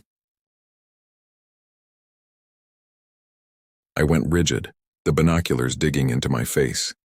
The figure didn't move. It just stood there, watching, waiting. I told myself it could just be a tree, a trick of branches and shadow. But west was where the totem stood, and in my gut I already knew the truth. I dropped the lenses, blinked hard while shaking my head, then snapped them back up. It was gone, because of course it was. Just like every horror story I used to laugh at. A hot pulse of anger cut through the fear. I locked my magnified sights on that patch of forest for 5 full minutes, breath shallow, heartbeat slamming in my ears. But there was nothing. When I finally lowered the binoculars, my hands shook so hard I nearly fumbled them. Rage, terror, I couldn't tell which. Stay in the tower. Continue watch right. I bolted the balcony door the moment I stepped inside. That was when I saw them, the dolls, 2 of them this time. Carved from wood, maybe 6 inches tall, sitting back to back on the desk. My stomach dropped. Then fury surged up again with a vengeance and swallowed the fear whole. I yanked on my gloves, grabbed both dolls from the table, and marched them outside. With deliberate calm, I set them side by side on the flat balcony railing. Then I grabbed my uncle's rifle, chambered around, and let the rage burn through my trigger finger. The thunder crack split the air, and both dolls exploded into splinters, shards scattering into the dusk. For the briefest heartbeat, just at the edge of the echoing report, I thought I heard an inhuman shriek of pain, agonized and reverberating across the gloom. I narrowed my eyes, and I smirked. I walked back inside, nerves frayed but hands steady. The sun bled out of the sky fast, dragging the forest from gold into gray. By the time I switched on the room lights, the air itself felt coiled, charged. My skin prickled the way it used to before a night OP overseas. When you knew something was out there and were just waiting for it to break cover. By that time, my rage had bled away, and like back when I was overseas, I knew sleep wasn't coming easy. This time I spread salt everywhere I could think of, aware that my on-hand supply was dwindling. Saturday's resupply couldn't come soon. Enough. The morning of my 5th day didn't arrive so much as it leaked through the cracks. Night hadn't ended, just thinned. My head swam in the fog of half-sleep, haunted by images that weren't dreams. The lantern flaring brighter on its own, shadows pacing across the glass. The prickling certainty that if I turned too quickly, I'd see a face pressed against the window. At some point, sheer exhaustion must have dragged me under. The dawning light over the treetops was the only proof I'd made it through. The rifle was still on my bed, chambered. My hand hovered there too long before I carried it back to its rack. Routine. Always routine. Salt jars first. 3 corners were untouched, but the 4th was now more than half empty. And it was somehow wet on the inside. Not just clumped, but slick, dripping like it had been dredged from a flooded basement. Beads of water slid down the inside of the glass, though the tower air was arid and cold as bone. I dumped it off the balcony. The mass hit the ground with a wet slap, sliding apart like spoiled meat. I washed the jar in the sink and wiped it down with a clean cloth. Then I refilled the salt from the diminishing contents of the pouch. I washed up quickly and changed into fresher clothes. I redonned my heavy jacket and pack. Then I pulled the rifle from its improvised rack, drawing comfort from the weight of the weapon. I chambered around and unbolted the door. The stairwell moaned beneath me as I tested the first steps down. My chest locked tight. Count them. Count or else. 1, 2, 3. By the time I reached the second landing, sweat was running down my spine. My heart nearly stopped when I stepped onto the dirt after having only counted 42 steps. Damn. I pulled out the old paper and immediately checked. Rule 3. Each time you climb the stairway to the top of the tower, you must count out loud the number of steps. There must be 45 steps and 3 landings, with the final one having the door to the lookout. If the number is different when you reach the top, sprinkle salt on the last landing and touch a silver coin to the door handle before opening the door to the lookout. That was it, but I was leaving the tower, not climbing it. I stood there utterly confused on what to do next. Did they expect me to improv this? The air outside was crisp, pine sweet. But it couldn't mask the suffocating weight that seemed to be pressed down on me as I came off the last step. I had a feeling that after my little display of defiance last night, the forest was stepping up its game. The woods felt closer. Listening. I took another look back at the rules, then checked everything I had on me. Fine then. Let's play it by ear. The first thing that told me I was on the right track was when I pulled out the as-yet unused pouch of iron nails. The pressure seemed to redouble its efforts, forcing me to grit my teeth and take big, deep breaths. I placed one nail on the last step of the stairway and took a step back. Then I scattered some salt over the area and began to chant, "I am the ranger, land and air. I am the ranger, river and bear. I am the ranger. Away with you. I am the ranger until I'm through." With every word, the pressure seemed to fluctuate, strengthening and weakening. I chanted it again. The pressure seemed to be easing. By the fifth chant, I could finally breathe without effort. It seemed to have worked. I glanced around me, nothing was close. No figure in the shadows, no little girls. With that improv session done, I turned and began my patrol, packed reslung and rifle at the low ready. The first and second totems were unchanged, coins glinting faintly in their nests of dirt. The third was bare, coin gone. My heart jackhammered. I quickly placed another, salted the soil, crouched with the rifle up. The trees swayed without wind. No sound, nothing moved, just waiting. At the fourth, my stomach twisted. What the hell? The salt circle was scattered completely. A coin was there, yes, but not a silver. Copper, warped and blistered like it had been dragged from fire. My glove burned cold against it. I swapped it for one of Ray's silvers and tossed the copper one as far as I could throw it. I did a witch circuit around the totem, glancing at the shadows towards the trees. A couple times, I thought I saw a slim figure watching me, but it had quickly stepped back into the greenery as soon as I spotted it. I frowned in suspicion but couldn't determine anything I could do about it without stepping away from the patrol path, which I absolutely was not going to do, and then I reached the fifth. I froze. The damaged totem was gone.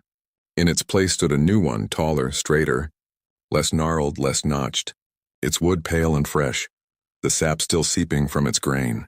The carvings weren't weather-worn like the others. They were sharper, deeper, more elaborate. Spirals and jagged marks gouged into the log, curling like veins.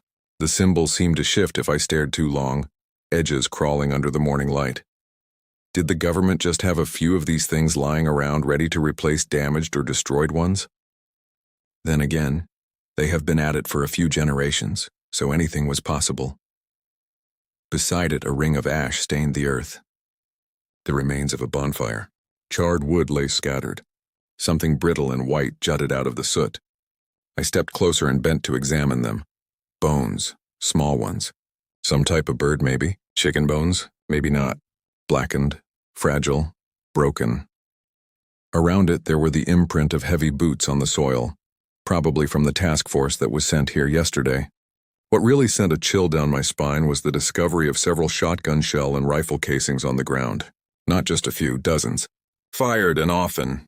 A skirmish, close and vicious. There had been a short battle here. Something in the forest had clearly objected to their replacing of the totem. The air here was different, heavier. It carried a static charge that made my molars ache, a low buzzing in my skull like standing beneath a power line. Every breath I drew left a metallic tang on my tongue, sharp and bitter, like copper pennies or blood. The woods weren't just watching anymore. I could feel them leaning in, the tree line drawn close and dense as though the forest had shifted in the night to choke the clearing tighter. The silence was oppressive, weighted as if the world itself were holding its breath. Angry, expectant. For 4 days, they had tested me. Phantoms on the periphery, coins gone missing, whispers fingering at the glass, shapes in the timberline that vanished when named. All games meant to chip away at me, to push me off balance. But standing here before this new totem, the truth clawed at my chest until I could no longer ignore it. Whatever they tried wasn't working. They couldn't drive me off with fear, and they couldn't simply kill me outright.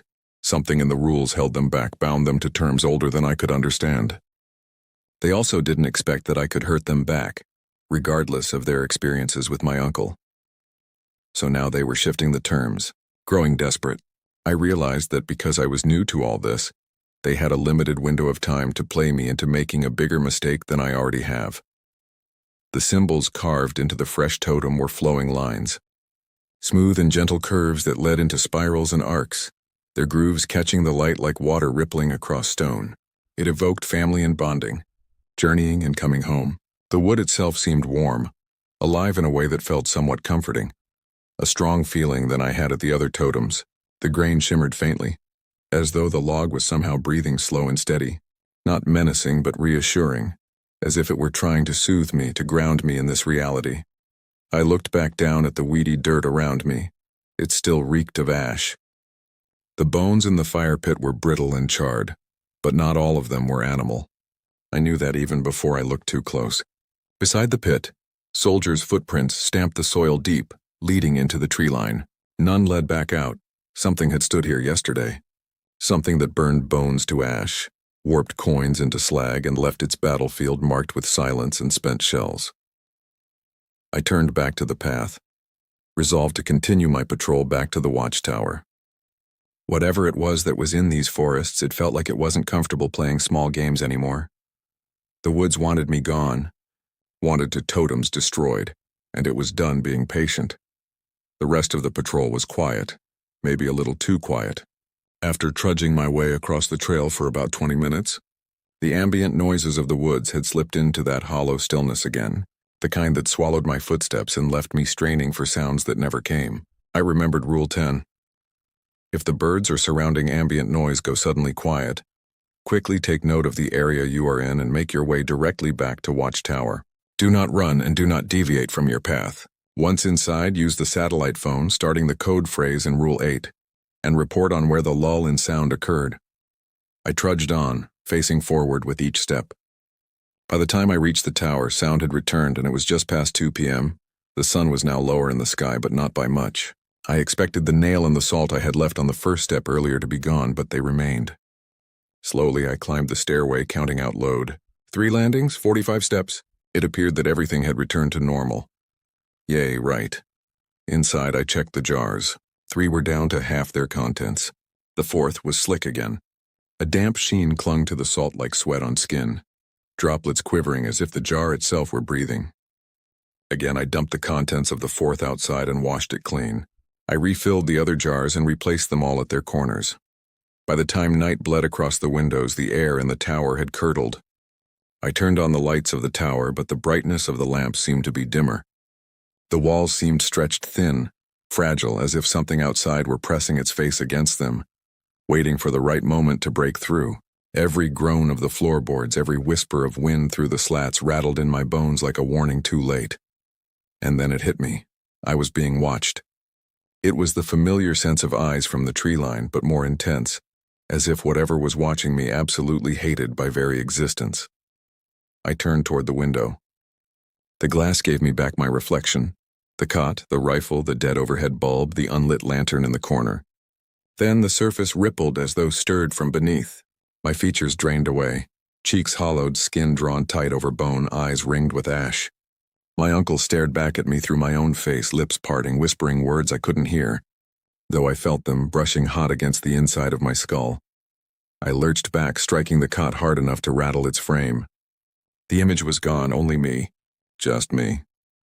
The tower groaned around me, a long, warping creak like ribs bending under pressure. Then came the sound. Deep. Primeval. A growl too large for the world, vibrating through the walls, through the floor, through my teeth. It wasn't just outside. It was inside, wrapped around me, pushing into every seam of the tower until I couldn't tell if the walls held it out or kept it in. My hands moved without thought. I went to each door, rechecking every bolt twice over. I checked the solar batteries, 98%. It would last all night, but that felt meaningless against the sound. I grabbed a granola bar from the food stores and bit into it, knowing I was going to need my strength. Dragging the metal chair to roughly the center of the room, I poured the last of my salt in a rough circle around me, mixing in iron nails until the ring bristled with jagged teeth. Then I sat inside, rifle gripped tight, the weight of it anchoring me against the pressure of the dark. The glass windows loomed on every side. I forced myself to watch them all, waiting, listening. There was a second growl which faded into silence, but the silence was worse because silence meant it was close enough not to need a voice anymore. Then I felt it. A colossal jolt to the very foundations of the metal tower. Something had hit my home with enough force to jar the entire structure. Something big and angry. Again and again, the impacts came. Objects fell off the table and shelves. Other things got loose. I remained seated, leaning forward to help keep my balance, an island of steady resolve. I thought for sure a few of the windows were going to shatter. The impacts must have lasted almost 30, maybe 40 seconds before they finally ceased. When it was over, the tower still stood. The room was intact. I was exhausted, but I stayed seated and alert for 4 more hours after that, finally deciding it was safe to stand down at 2 a.m. I slept with the rifle and ammo within easy reach, the pouch of nails dangling from one of the bedposts, and there was a silver coin in both my pockets. I wasn't taking any chances. I took a slow breath. It had been one hell of a Friday night. The Saturday of my 6th day here broke gray and thin, like the sun itself was reluctant to climb over the mountains. The pale light slanted through the window, catching the circle of salt still clinging to the floorboards around my chair. I hadn't moved all night. My knees ached from being bent too long, my back stiff as timber, neck knotted from the rifle resting across my lap. Every joint popped when I finally stood, a groan tearing out of me before I could stop it. I brushed the salt aside with the edge of my boot, ashamed of how much comfort the circle had given me, and shuffled toward the stove. The tin kettle sat waiting. Coffee grounds, already measured out last week, clattered into the pot with a sound that was far too loud in the silence. My hands shook while I struck the match. The flame flared to life, and for a moment the tower smelled not of damp wood, salt and ash, but of something almost domestic, scorched metal, boiling water, bitter coffee rising warm and sharp. My uncle's old tin mug sat chipped at the rim, dented on one side, but it felt solid in my hand as I poured. I added my customary spoonful of sugar and stirred. Just letting the scent of it calm me, I stood at the window, sipping the first mouthful, tongue burning, the taste anchoring me more than the caffeine ever could. The soreness in my muscles reminded me I was still here, still breathing, still mine. But outside the woods pressed in like they hadn't gone anywhere at all. The first sound I heard that morning wasn't the forest. It was the deep rhythmic chop of rotors. Relief punched through me sharp as a knife. Saturday, resupply day. For a moment the sound of the helicopter was almost holy, a noise too heavy, too mechanical, too human to belong to these woods. The comfort of man's ever-advancing technology triumphing over the air and sky. I stumbled outside into the balcony, blinking hard against the pale morning light, my eyes raw from too many hours without sleep. Then I rushed to the door. The metal steps groaned beneath me as I descended, and I caught myself muttering the rule under my breath, counting each step. Don't look back, don't break rhythm. 45 in total and 3 landings. Normal again. This morning I whispered the numbers like a prayer, each one pressed between my teeth, afraid that if I faltered the forest might notice and reach for me mid-step. When my boots hit the packed earth, I let out a breath I hadn't realized I was holding. The tree line stood where it always did, looming, patient, still as a mural. But today it did not lean closer, did not whisper, did not claw at the edges of my sight. It waited. Still, I couldn't shake the thought as the wind whipped grit into my eyes and clothes. The forest wasn't retreating. It was biding its time, letting the noise pass, patient as stone. The tree line loomed still and watchful, but it held back, as though the thrum of the UH-60's blades had carved a barrier the forest dared not cross. Above, the Black Hawk swung low over the ridge, a dark shape cutting across the sky, its downdraft whipping the trees into a frenzy.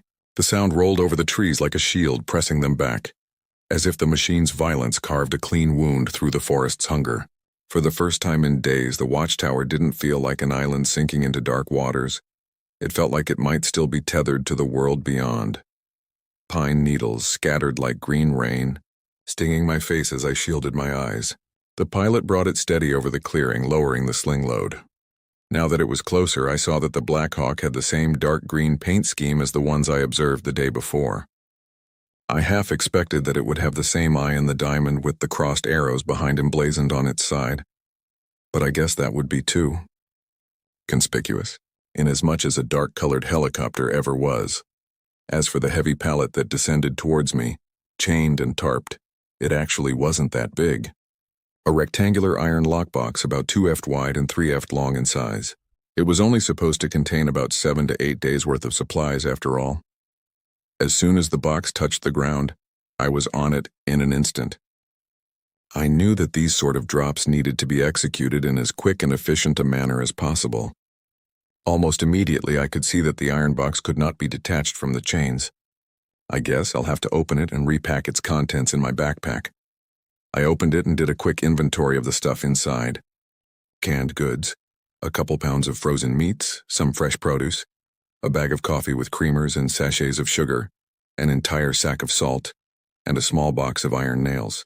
Next to the nails, the government folks were even kind enough to include a small box of 45-70 ammunition for my rifle. Nice. But as I began to shove the items into my pack, I heard them. Inhuman shrieks, coming from the tree line. I looked up. 3 creatures had emerged from the shadows of the trees in the early morning light.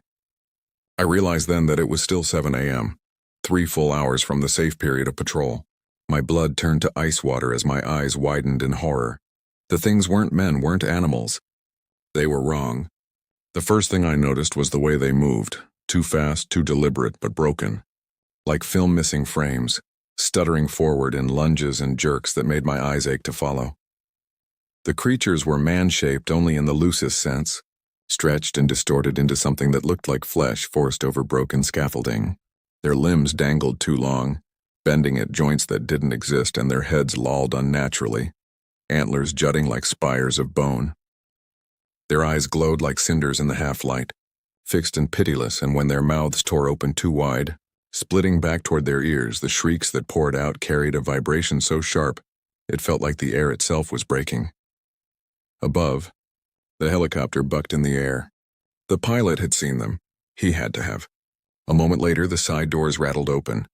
A crewman in full kit leaned out, bracing a weapon that looked more cannon than rifle.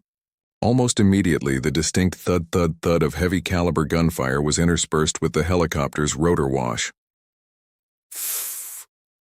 I scrambled, clutching the box of ammo and shoving the last of the salt into my pack.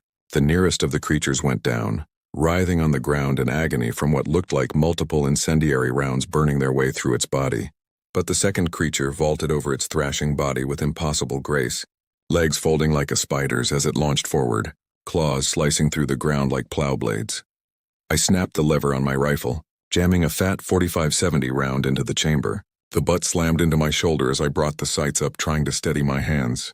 The first shot cracked through the clearing, drowning for a split second in rotor thunder. The recoil was a comforting shock to my system, focusing my senses against the oncoming horrors coming at me. The iron core round hit the onrushing thing dead center, slamming into its chest like a sledgehammer swung by God himself. This time there was no stagger, no hollow trick. The bullet punched clean through and blossomed in a spray of shredded bone and black ichor. The force ripped its chest wide open, the tarry tendrils inside spasming and then collapsing like a nest of worms scalded by flame. The creature toppled with a howl that broke into static, its body twitching violently in the ground. I racked another round, chambering with a clack that felt like salvation. The third was circling, its claws scraping grooves into the packed dirt as it howled in unison with the forest itself.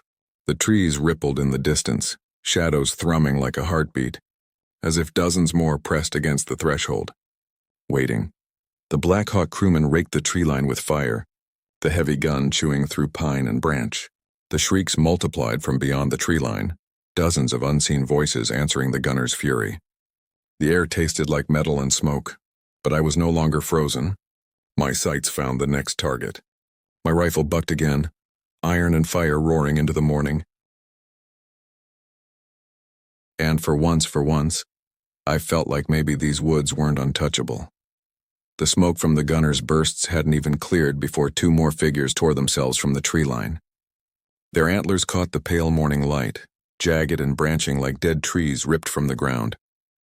Both moved differently than the first, lower to the earth, skittering on all fours before rising to sprint on legs bent wrong. Their shrieks harmonized into a hideous chorus, and my skin prickled as the sound dug like needles into my skull. Come on, then. I hissed through my gritted teeth, cycling the lever. The brass spat from the rifle's side has kept my sights trained on the shadows. Of course, I knew that I wasn't really killing these things. Iron doesn't kill them, but it does hurt them. My uncle's warning echoed in my mind as I continued blasting. Even now, as I took a quick glance around, I saw the creatures that I had downed were still writhing, slowly but surely attempting to crawl back to the shadows of the tree line.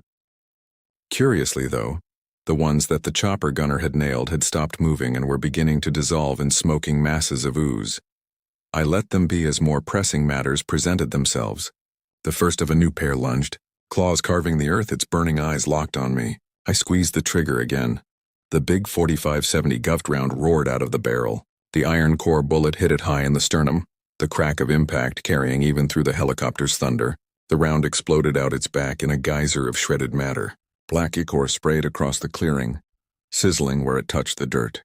The creature staggered, spasmed violently, and then collapsed mid-charge, its limbs twisting inward like a spider curling in death.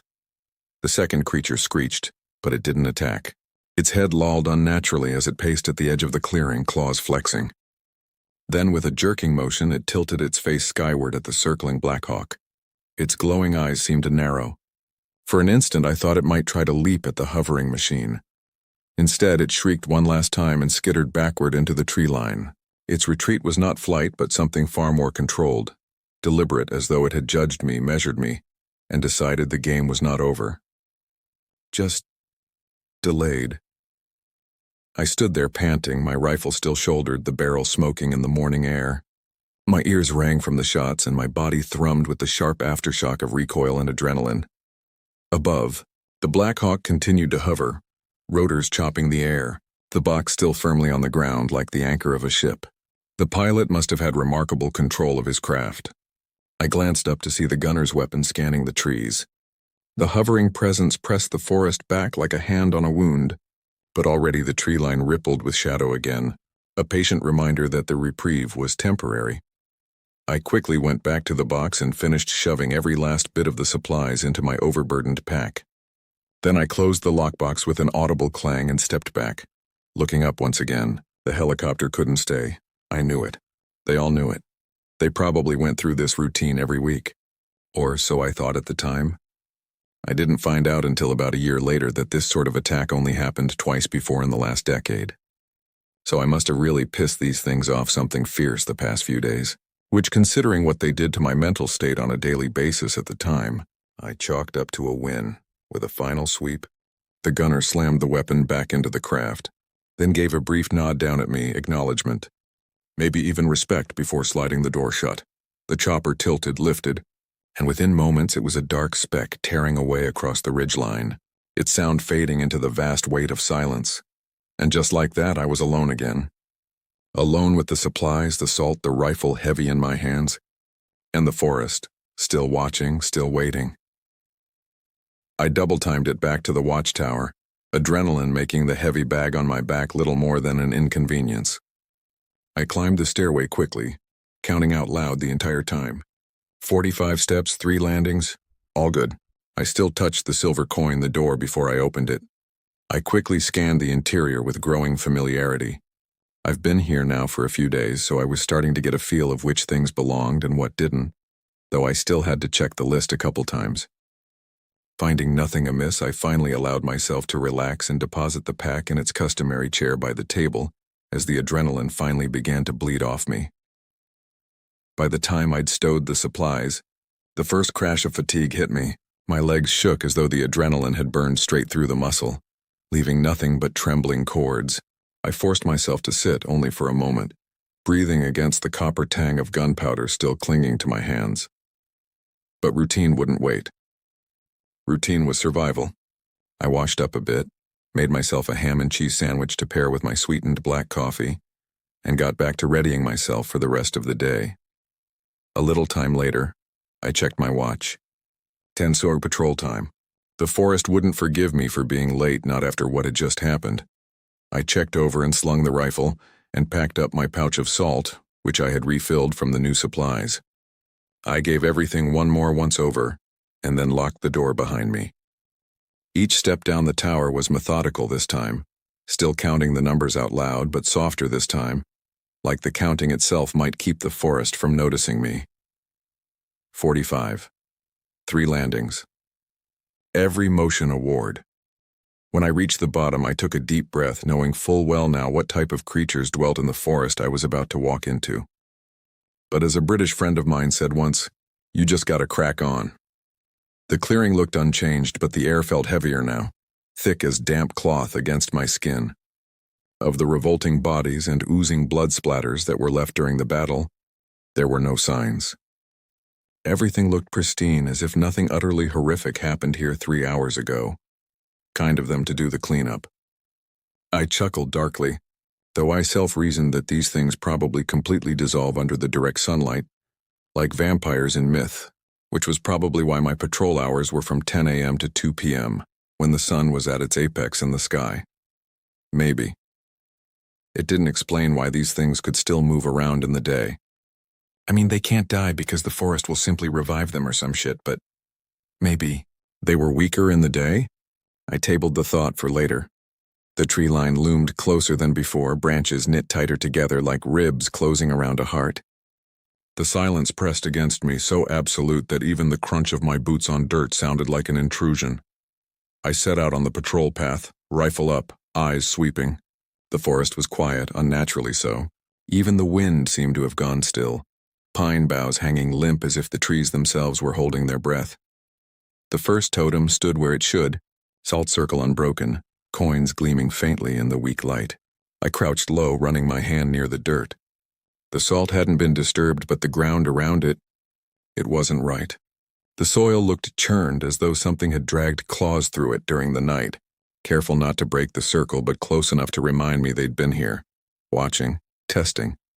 I straightened slowly, and that's when I heard it, faint, high-pitched, almost delicate. A chittering sound like teeth clacking together in the distance. The sound crawled under my skin, coming from just ahead on the trail. I forced myself forward, muscles coiled tight. Each step crunched louder than it should have, echoing too far, as though the trees were amplifying the sound to announce me. The chittering faded as I pressed on, though the echo of it lingered in my bones. My eyes swept the tree line, expecting movement, a glimpse of red eyes, antlered silhouettes, but the woods remained still, stubbornly unreadable. The second totem came into view just where it should, its crooked wooden frame leaning slightly but holding firm. The salt ring was intact, the coin resting undisturbed at its base. Relief seeped into me, thin and fleeting. I crouched, brushing away a drift of pine needles and checking the perimeter with deliberate care. Nothing broken, nothing shifted. But when I leaned closer, I noticed the faintest smudge just outside the circle, a line of pressed earth, as though something heavy had knelt there in the dark, inches from crossing the threshold. My scalp prickled, and I found myself gripping the rifle tighter, eyes darting to the tree line again. The silence held. I forced myself to breathe, dropped a pinch of fresh salt to strengthen the ring, and straightened with a grunt. 2 down, I whispered, like the sound of my own voice could tether me to something human. The path bent deeper into the woods, pine needles and damp earth muffling my steps. I counted them in my head, not the way I did the tower stairs, but just to keep the silence at bay. 38, 39, 40. The third totem revealed itself ahead, rising from the underbrush like a skeletal sentinel. Its ring of salt was still clean, a white halo against the dark soil, and the coins gleamed sharp as new pennies. Perfect, untouched. I crouched to inspect it, brushing debris away, running my hand along the ground for disturbances. Unlike the first two, this sight felt calmer somehow. The air was lighter, not by much, but enough that I could draw a deeper breath without the forest pressing in on me. Still, my gaze lingered on the tree line, waiting for the faintest twitch of shadow. Nothing. Only branches swaying ever so slightly, though I could have sworn I felt no breeze. I adjusted the sling on my rifle and rose, rolling the stiffness out of my shoulders. 3's fine, I muttered. 3's always fine. But even as I said it, the memory of that chittering scraped at the back of my skull. It hadn't been the wind, and whatever had made it hadn't gone far. The trail bent sharply downhill and usually took me a few minutes to navigate. The trees gave way to a small clearing where the fourth and newest totem stood. Its wood was still pale and raw, lashed together with fresh cord, the salt ring bright and clean in the morning light. I slowed my pace, scanning automatically, expecting the usual silence. Instead, movement caught my eye. Two men were crouched near the base of the totem. They wore dark tactical gear, polymer rifles slung against their chests, along with helmets with mirrored visors. For a split second, my heart leapt. People, actual people. Relief punched through me so hard I nearly laughed. I hadn't realized how starved I was for another human presence until now. They moved like operators I'd crossed paths with during my 2 tours overseas. Professional. Squared away, every motion sharp and economical. For a moment, the sight of them tugged at something familiar, almost comforting. A couple memories from my deployments briefly surfaced. The coil of tension in my shoulders loosened, and I found myself stepping forward, lowering my rifle just a fraction. One of them straightened, turning toward me. His visor reflected my pale, drawn face back at me like a warped mirror. "Ranger," he said evenly, voice clipped, military, and slightly muffled by the black balaclava that covered his face. "You're just in time. This totem wasn't constructed properly. Command wants it reconfigured." The words rolled out crisp and regular, but almost too regular. No cadence, no inflection, like he'd rehearsed them from a recording. His posture was textbook, back straight, rifle at his chest, but he didn't shift. Not a twitch, not a breath fogging the visor. He was still as a statue, only his head tilted fractionally toward me. The other figure still crouched by the salt line, one gloved hand hovering a fraction above the ring. He traced its curve slowly, deliberately, as if measuring it in the air. His hand stopped just short of touching, trembling ever so slightly. Not from fatigue, but anticipation. Like a predator hovering before a strike. "Not constructed properly?" I echoed, and the sudden relief that had flooded my chest drained out in a cold wash. My eyes darted to the salt, then back to the soldier. The totem looked completely all right to me. The carvings were perfect, clean, tight, unbroken. If anything, it was stronger than the older ones. I knew what a damaged line looked like, and this wasn't it. The standing man gave the smallest of nods, mechanical. "Defects. The sum of the patterns here," he gestured to the totem, "are out of alignment. You'll need to sweep the salt clear so we can modify and realign the carvings." I froze. The words clanged in my skull, metallic and wrong. Sweep it clear. The two must have sensed my sudden tension, because the first one moved a step forward and said in a friendlier tone, "We can't touch the artifacts ourselves. We're not cleared for that. You're the VIP here, you have to do it. Possible, even probable." But something about the way they were talking, the calm precision, the lack of hesitation, as if the sentences themselves had been pulled from a script, set every nerve in my body humming. My uncle's words surged back like bile. "They will test you." I studied his visor again. My reflection stared back at me, distorted and pale. But behind the dark shield there was no movement. No glimmer of an eye. No trace of breath fogging the glass in the chill. Just blackness. Solid and endless. "And after I wipe the salt ring, how are you guys going to transport this thing out?" I asked, forcing my voice to sound doubtful of the procedure rather than of them. My rifle stayed low, but my fingers itched to pull the trigger, a habit I couldn't quite smother. The standing figure didn't answer. Instead, the one crouched by the totem tilted his helmet slightly toward me. "We got transport hovering nearby," he said. His tone was clipped, professional, almost convincing. But there was a pause between each word, like someone stringing sounds together from memory rather than speaking them. And true enough, if I strained my ears, I could just barely catch it. The faint, distant thump of rotor blades. Strange. I hadn't heard a damn thing until just now. My stomach tightened. Either I was losing it, or the sound was just not there until a moment ago. All semblance of my relief had curdled into something sharp and cold. "Orders are orders," the first soldier pressed. His words fell flat, too flat. The sound wasn't shaped in a throat, it was hollow, as if the air itself had been pushed into the mold of speech. It scraped wrong in my ears, and a shiver ran down my spine despite the stillness of the clearing. "You'll comply."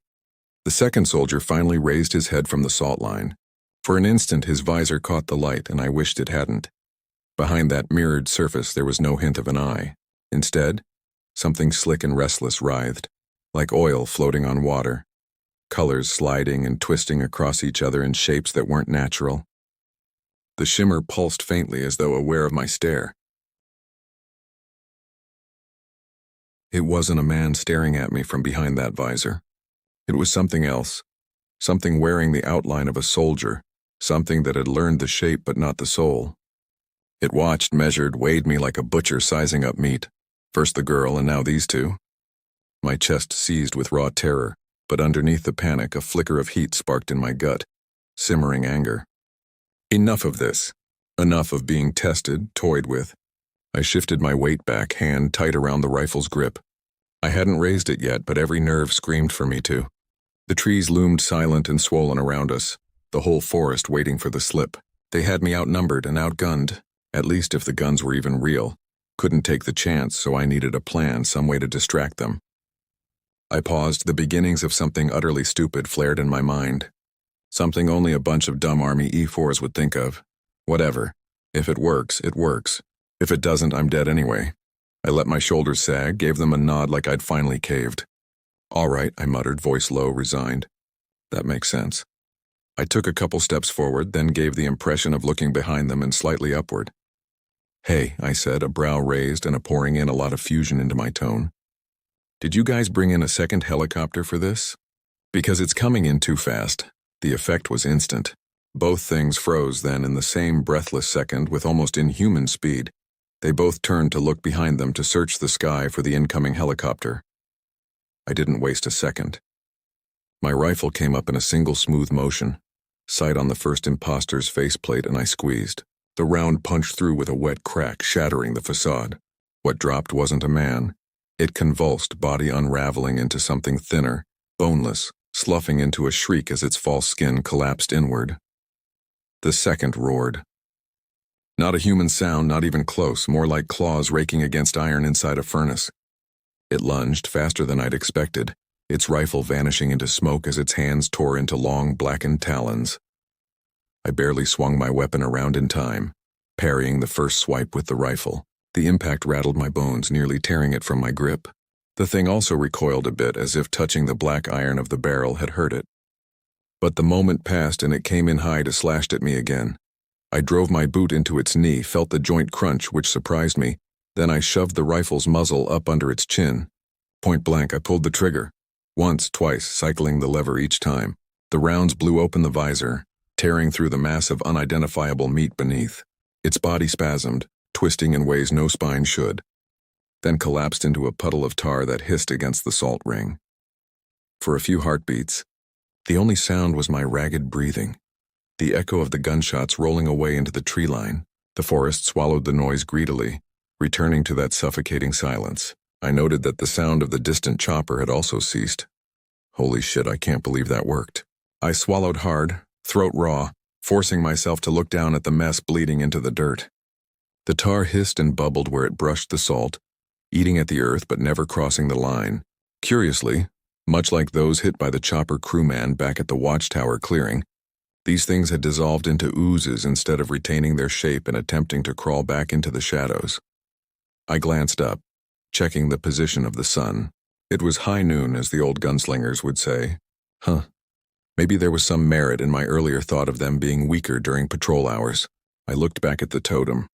Whatever they'd been, the circle had still held. The totem still stood. They hadn't wanted to break it themselves. They'd wanted me to do it for them. That thought twisted my gut more than the fight itself. My uncle's warning echoed sharp in my skull. They will test you. It was one of the first things he wrote in his letter. His first warning. I crouched low, scanning the salt ring. Not a grain out of place. Strong, unbroken. The silver coin glinted brightly under the sun. The totem itself was steady, the carved wood still bristling with its strange symbols, cords tight and clean. It was better built than the others, just as I'd first thought. For a second, I pressed my palm against the dirt, steadying myself. My legs still trembled from the fight, adrenaline buzzing hot in my blood. I realized I was shaking, not from fear anymore, but from the lingering anger clawing through me. They'd used the image of soldiers, familiar, trusted. They knew what would disarm me this time. But like everything they did, it was half-assed. They couldn't pull off the full picture. But it was clear that they were learning when innocence failed. They learned to use duty against me, and I had to be better prepared in the future. I finished my patrol of the fifth totem, all clear there too, no disturbances, and got back to the tower before the clock struck 2 p.m.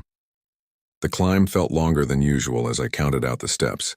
My legs were still rubber from the fight, my lungs raw, but I forced myself up without pause. 45 steps, 3 landings. It was almost like a mantra now. By the time I reached the door at the top, sweat slicked my back despite the cool afternoon breeze. I paused there, hand on the latch, listening. Nothing stirred inside. No creak of wood. No misplaced breath. I pushed in. The cabin smelled of coffee gone stale, paper, and that faint tang of salt and iron I'd started to associate with safety. I closed the door behind me and locked it, throwing the bolt with deliberate finality. Only then did I allow myself to sag into the chair by the desk, just taking a few minutes to myself as I half-heartedly looked around for extra objects the forest may have put into my home. But there were none. Looks like they didn't want to risk me blowing it off the balcony again for a while. After about half an hour just sitting there, I finally got up to do some cleaning on the rifle. The old weapon had saved my bacon today more than once, and I was going to give it the attention it deserved. And I spent an hour like that just methodically cleaning the gun, checking its parts, and reloading it with a full 9 rounds of 45-70s. When I was done, it was 4:40 p.m., and I decided to make myself an early dinner. I cooked myself a fat, juicy steak and paired with peas and rice and a powdered lemonade mix. Weird, I know, but the sugar and acidity felt good on the tongue. Finally, I made my report on the sat phone. My voice sounded strange to my own ears, thin, gravelly, worn down to the cord. I laid out the facts as clearly as I could, thinking that my handlers, or whatever shadow office they answered to, would be damn interested to know these things could mimic their own spec ops units, if they didn't know already. Their reply was the same as always. Flat, mechanical. Acknowledged. Continue watch. That was it. No questions. No surprise. No concern. Just the same dead phrase, as if there was ever a choice for me but to continue watch. Like I could clock out, walk away, leave all this behind. Well, it would be over in 3.5 months or so. When the line clicked dead, I let the phone rest heavy in my hand for a moment before sliding it back into my pack with more force than necessary. I stepped out onto the balcony. The thick metal grating creaked under my boots and the cold air bit into my lungs. Crisp, sharp, almost clean compared to the rot of what I'd faced earlier. I tried to let it steady me, let it wash the fog of anger and fear out of my head. My eyes wandered the tree line, tracing the black sea of pine and oak until the horizon blurred. God, I was tired. Not the simple tired of a long hike or a missed night's sleep, but the deep, bone-heavy weariness that made my eyelids drag and my muscles throb like they'd been beaten with iron rods. My body screamed for rest, but my mind kept circling, replaying the fight, replaying the way those things had looked at me. I forced myself into a couple of slow circles around the tower, the rifle slung at my shoulder, more out of ritual than vigilance. I chuckled a little to myself that, at least from the outside, I looked more like a prison guard on a watchtower looking over the inmates. But the sobering thought came on its heels that this was probably more true than not.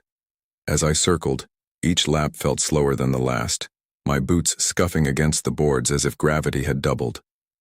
When I finally gave up and went back inside, the act of bolting the door felt like sealing a coffin lid.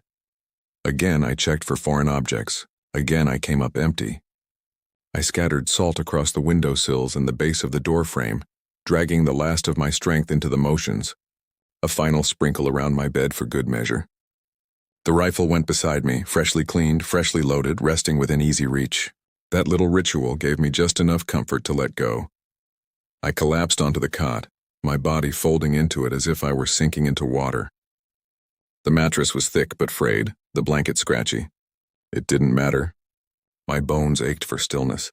My head barely touched the pillow before I slipped under, dragged down into sleep faster than I had in days. The 7th day was completely normal and nothing happened. I had won, yay right, and pigs will fly. The 7th morning came with rain. Not a gentle drizzle, not a cleansing storm, just a steady, relentless downpour that soaked everything and dulled the world into a smear of gray and black. It was the kind of rain that seeps into your bones, reminding you how small and temporary you really are. I had lived a week by strange supernatural rules, Every circle around the tower, every grain of salt, every phrase whispered into the sat phone. The rules weren't just ritual anymore. They were burned into me like scars. My body went through the motions even when my mind screamed for rest. Every joint ached as if rusted through. My legs were lead, and my back felt like it had been beaten with hammers.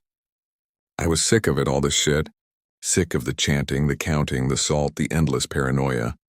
I dragged ass over to the little gas burner and made breakfast. The comforting scent of salted and peppered eggs over easy, the sizzle of a juicy pork chop, and a few slices of toasted bread made the morning a little more bearable. See, what people don't seem to realize too often is that food, good food, is just as important to troops as guns and ammo.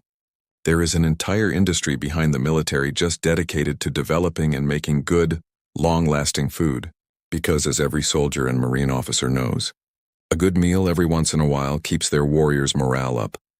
And when morale is up, enemies go down, I thought darkly. Steam fogged the window as I leaned back, savoring the only normal moment I'd have today. I ate slowly. For 15 blessed minutes I sat at the desk, fork in one hand, mug in the other. Sweet black coffee just the way I liked it. A spoonful of sugar, bitter enough to wake me. Sweet enough to remind me of mornings that weren't haunted by rules and silence. For a little while, the tower didn't feel like a cage. Just a lonely ranger's post on a rainy morning. I used my last slice of toast to wipe my plate clean and washed it down with the warmth of caffeine. I wiped my mouth, set the mug down, took a long breath, and then forced myself back to the grind, feeling a little more human again. I busied myself with the jars of salt in the corners. They'd gone cloudy, dark streaks coiling inside like smoke trapped in glass. I carried each one to the terrace, dumping the tainted grains into the storm. The rain ate them up quick, washing them away into the forest below. Then I refilled the jars with fresh salt. It felt like scooping sand against the tide. Next, I checked over my pack, making sure everything was as it should be and where they should be. Plenty of salt, a couple spare silver coins, a small bag of nails, a full Camelback, and a granola bar for a snack. I loaded the cartridge belt around my waist with spare ammunition, feeling like a cowboy every time I did it. I hefted my rifle, admiring its smooth black finish and the solidity of its old-fashioned American construction. Odd that it seemingly remained unmarred even after the week of battery I had subjected it to. Even the old wooden stock had lost none of its dark lacquered luster. My gaze drifted to the scratched words etched into the rifle's stock. All Souls Hold. I didn't know what that meant exactly, but if I remembered right, back in the days of steamships and prop planes, the tally of passengers and crew was counted as souls, a way to strip away ambiguity and remind men of what truly mattered. Almost without thinking, I let my fingers slowly trace the letters. Fingertips feeling the smooth contours of word, and a quiet strength answered the touch, surging up through the iron and wood as if the rifle were lending me its resolve. My chest lifted, my spine straightened, and the creeping fog that had pressed at the edges of my mind all week receded. My eyes widened in silent wonder at the weapon I held. Maybe my uncle's old rifle, more than the iron core ammunition it fired, had more to do with hurting the things in the forest than I first suspected. I drew in a long breath then and let it out slow, my mind now steady, focused and unshaken. I checked the time, 9:57 a.m. It was time to get moving. I stepped for the door and my slightly uplifted attitude lasted a whole 20 seconds before it took swan dive. The downpour hadn't increased, but it hadn't lessened either. I let out a sigh. At least I didn't hear thunder on the horizon. The rain made everything worse. I know some people absolutely loved the rain, my cousin Amy sure did. But after my time in the army, I hated any weather that wasn't sunny and mild. The rain turned the tower steps almost as slick as glass, and I had to partly cling to the railing, just to keep from slipping. My voice was hoarse as I muttered the numbers, each one echoing in the hollow stairwell like a curse. 39, 40, 41. My chest tightened, my lungs catching on the dread that maybe the count wouldn't match. But I forced myself onward until I reached 45. Landings intact. As I stepped onto the muddy ground below my tower, my boots made a wet squelching noise I did not appreciate as they were partially submerged into the earth. It slowed my movement somewhat, but I did manage to make it to the grassier part of the clearing after a few minutes. I sigh again as I wiped my boots on the weeds. The forest swallowed sound, the steady hiss of the rain pressing down on everything until even my own boots sounded muffled. Water trickled off every branch and leaf, filling the air with a ceaseless patter like 1,000 tiny drums. My rifle rode heavy against my shoulder, the stock cool and reassuring beneath my grip. The first totem stood where it always did, weather-beaten dark, slick with water but intact, still standing proud, the carved lines sharp despite the years and storms. I crouched, examining the silver coin and salt circle at its base. The rain had completely drenched the salt, but surprisingly it had not washed it away. It held, dispersed and somewhat soupy, but it held. I poured more salt on the damp clump, reinforcing the barrier. As for the silver coin, I left as is after checking if it was tarnished. I rose slowly, my knees protesting, and started toward the second totem. The path narrowed here, roots slick underfoot, mud grabbing at my boots with every step. Water pooled in shallow depressions, and the forest canopy overhead sagged with the burden of rain. I kept my pace steady, forcing myself not to rush. 100 yards out, I slowed. The second totem was just visible through the curtain of rain, standing in its little raised clearing like a silent sentinel. I was about to continue walking then. She was there, the girl in the red raincoat. Except she wasn't a little girl anymore. She now looked like a young 20-something. Like she was a completely different person, dressed for an afternoon stroll through the woods, but still wearing the same bright red raincoat. She stood directly on the path between me and the second totem, no more than 20 feet ahead, as if she'd been waiting. The rain poured over her, but instead of soaking in, it slicked down her hood and shoulders like oil, sliding away in streams that never darkened or dulled the vivid scarlet of her coat. Too clean, too vivid. A color that had no business surviving in this forest of drowned gray and darkened browns. Her boots pressed against the muck, but left no impression. The puddles at her feet never rippled. He, she said in a sing-song voice, drawing out the word, her head tilting at an awkward angle. I stood rooted to the stop, cold seeping into my muscles that had nothing to do with the temperature. Rainy, isn't it? She said. Her voice wasn't raised, yet it carried clear through the hiss of the downpour, cutting across the rain shower like a blade. Not loud, just certain, as though the rain itself was carrying her words to me. My chest tightened. The sudden pressure made it difficult to breathe. I didn't answer. I couldn't. My hands moved on instinct, squaring the rifle against my shoulder, lever chambering around. Her head tilted, slow, bird-like, curious. But funny, don't you think? All this rain. Her chin lifted toward the sky. Then her voice dropped several octaves until it was nearly a growl. And not a single ray of sun? I backed up a step like the words had physically shoved me. They burrowed deep into my gut and my stomach turned to stone. Oh God, I hadn't realized it until she said it, but she was right. The sheer horror of it dawning on me quite literally too late. No matter how thick a cloudy day can be, there's always a fracture somewhere above. A thinning in the clouds. A pale glow trying to break through, proof that the sky was still there. But here, with rain coming down everywhere, there was nothing. No glimmer, no light, just a solid vault of iron gray pressing down, heavy and absolute. I had walked right into this. I'd gone out on patrol without thinking it through, just leaning on the crutch of routine. My body had carried me down the path like a sleepwalker while my mind lagged behind. And now here I was. The forest wasn't just dark anymore.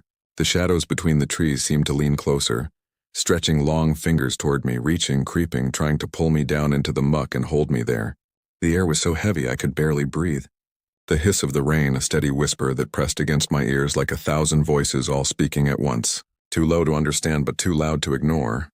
And she stood there, smiling with too many teeth, as if she was the only thing alive that belonged in this drenched, suffocating world. Shit. Shit. Shit. The rules. The rules, right, what did they say about this? My mind scrambled through the litany I'd carved into myself over the last week, my heart hammering hard enough to shake my ribs. Salt lines, coins, the stairs. Don't answer when they call your name when you open the tower door. Check the totems. Check for unnatural items.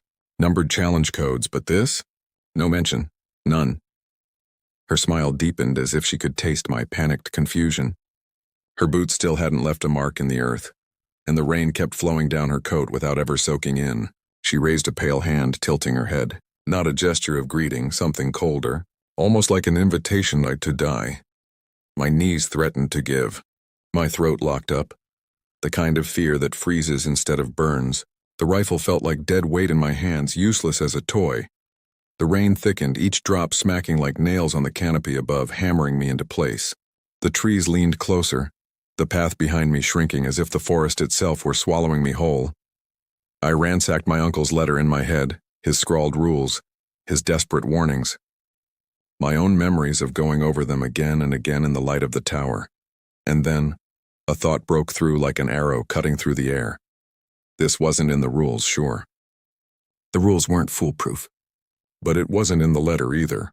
My late uncle, bless that crazy bastard, had written about everything. The things that whispered under the tower, the mimic voices, the rules of salt and silver, the steps, the watchers. Every horror had its place in his desperate written ramblings. But patrolling in the rain? Nothing. Think through the problem, moron. The words of my old staff sergeant rose in my mind.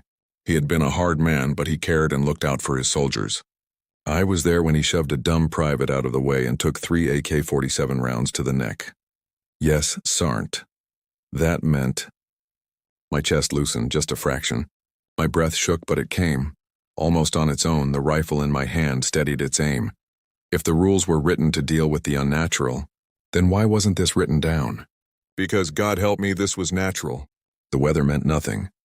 Maybe it wasn't about direct sunlight at all. It was about the time of day or the damn alignment of the earth or some whatever crazy astro-hocus-pocus that controlled the movements of these things. Or maybe it was as simple as physics, the UV rays coming down even if the sun is obscured. Which is why even on cloudy days, staying out too long still sometimes gave you sunburn. That didn't matter, though. What mattered to me was that this was another test. The woman before me shifted slightly. A subtle lean, a sway forward, the way people do when they're about to speak again. Skin the pallor of death, eyes beginning to hollow. I caught the briefest ripple at the edge of her jaw, like her skin didn't fit right. Like the mask was slipping, sensing her triumph was close. I knew and half-sensed another presence directly behind me, something sneaking up to within arm's reach.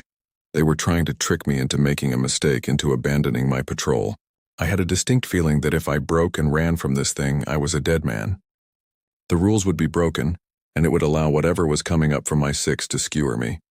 But these creatures were so used to humans behaving a certain way, acting like scared and confused prey animals, that they'd forgotten that people could lie and cheat with the best of them. I let my face take on the look of abject terror, hamming it up and my body tensing as if I was about to run. Her gaze now was utterly inhuman, eyes becoming hollow pits, and she opened her mouth wide with needle-like teeth. Then, with total malicious intent, I grinned and I squeezed the trigger. The crack split the suffocating rain like thunder from on high. Her head snapped back, hood tearing away, and for a fraction of a second I saw it. A blur of black veins writhing under pale skin, teeth that were too many, too jagged before the whole shape unraveled like wet paper in a fire. The forest seemed to recoil, every branch shivering as if the shot had ripped through more than flesh. Behind me, something vast and unseen let out a guttural hiss like an animal, but deeper, the sound of stone grinding on stone. It rattled through the soaked trees, vibrating in my bones, but it didn't strike, not now, not after I didn't take the bait. I advanced, cycling the lever. I fired again. The knot woman staggered, half her face a ruin, and now her chest had a hole right through, but she didn't fall. She twitched, convulsed, and then tried to bare her razor-sharp teeth towards me through the wreckage of her jaw. Just like our first encounter, I noted that while every other thing I shot in this forest seemed to go down with 1 or 2 hits, she, or rather it, simply refused to die. Maybe it's some kind of boss monster or something like in the video games. I kept advancing. The rifle's lever clacked loud. I pulled the trigger a third time. The round tore into her, the force driving her back 2-3 paces, her arms flailing like a marionette with its strings cut. The lever snapped home again, slick with rain, my hands moving with grim certainty. The smirk on my lips curled into a sneer, a feral baring of teeth. Yeah, I muttered under my breath, sighting her again. Let's see how many times you get back up. My voice was cold as steel. The forest was holding its breath now. Even the rain seemed quieter, muffled by the tension, the smell of gunpowder cutting through the petrichor. The creature before me shuddered, arms spasming at its sides as I unleashed another shot. The red coat hung wrong now, fabric twitching in places no wind touched. Her head jerked once, twice, like something inside was fumbling with how to wear her face as she backed up another couple of steps.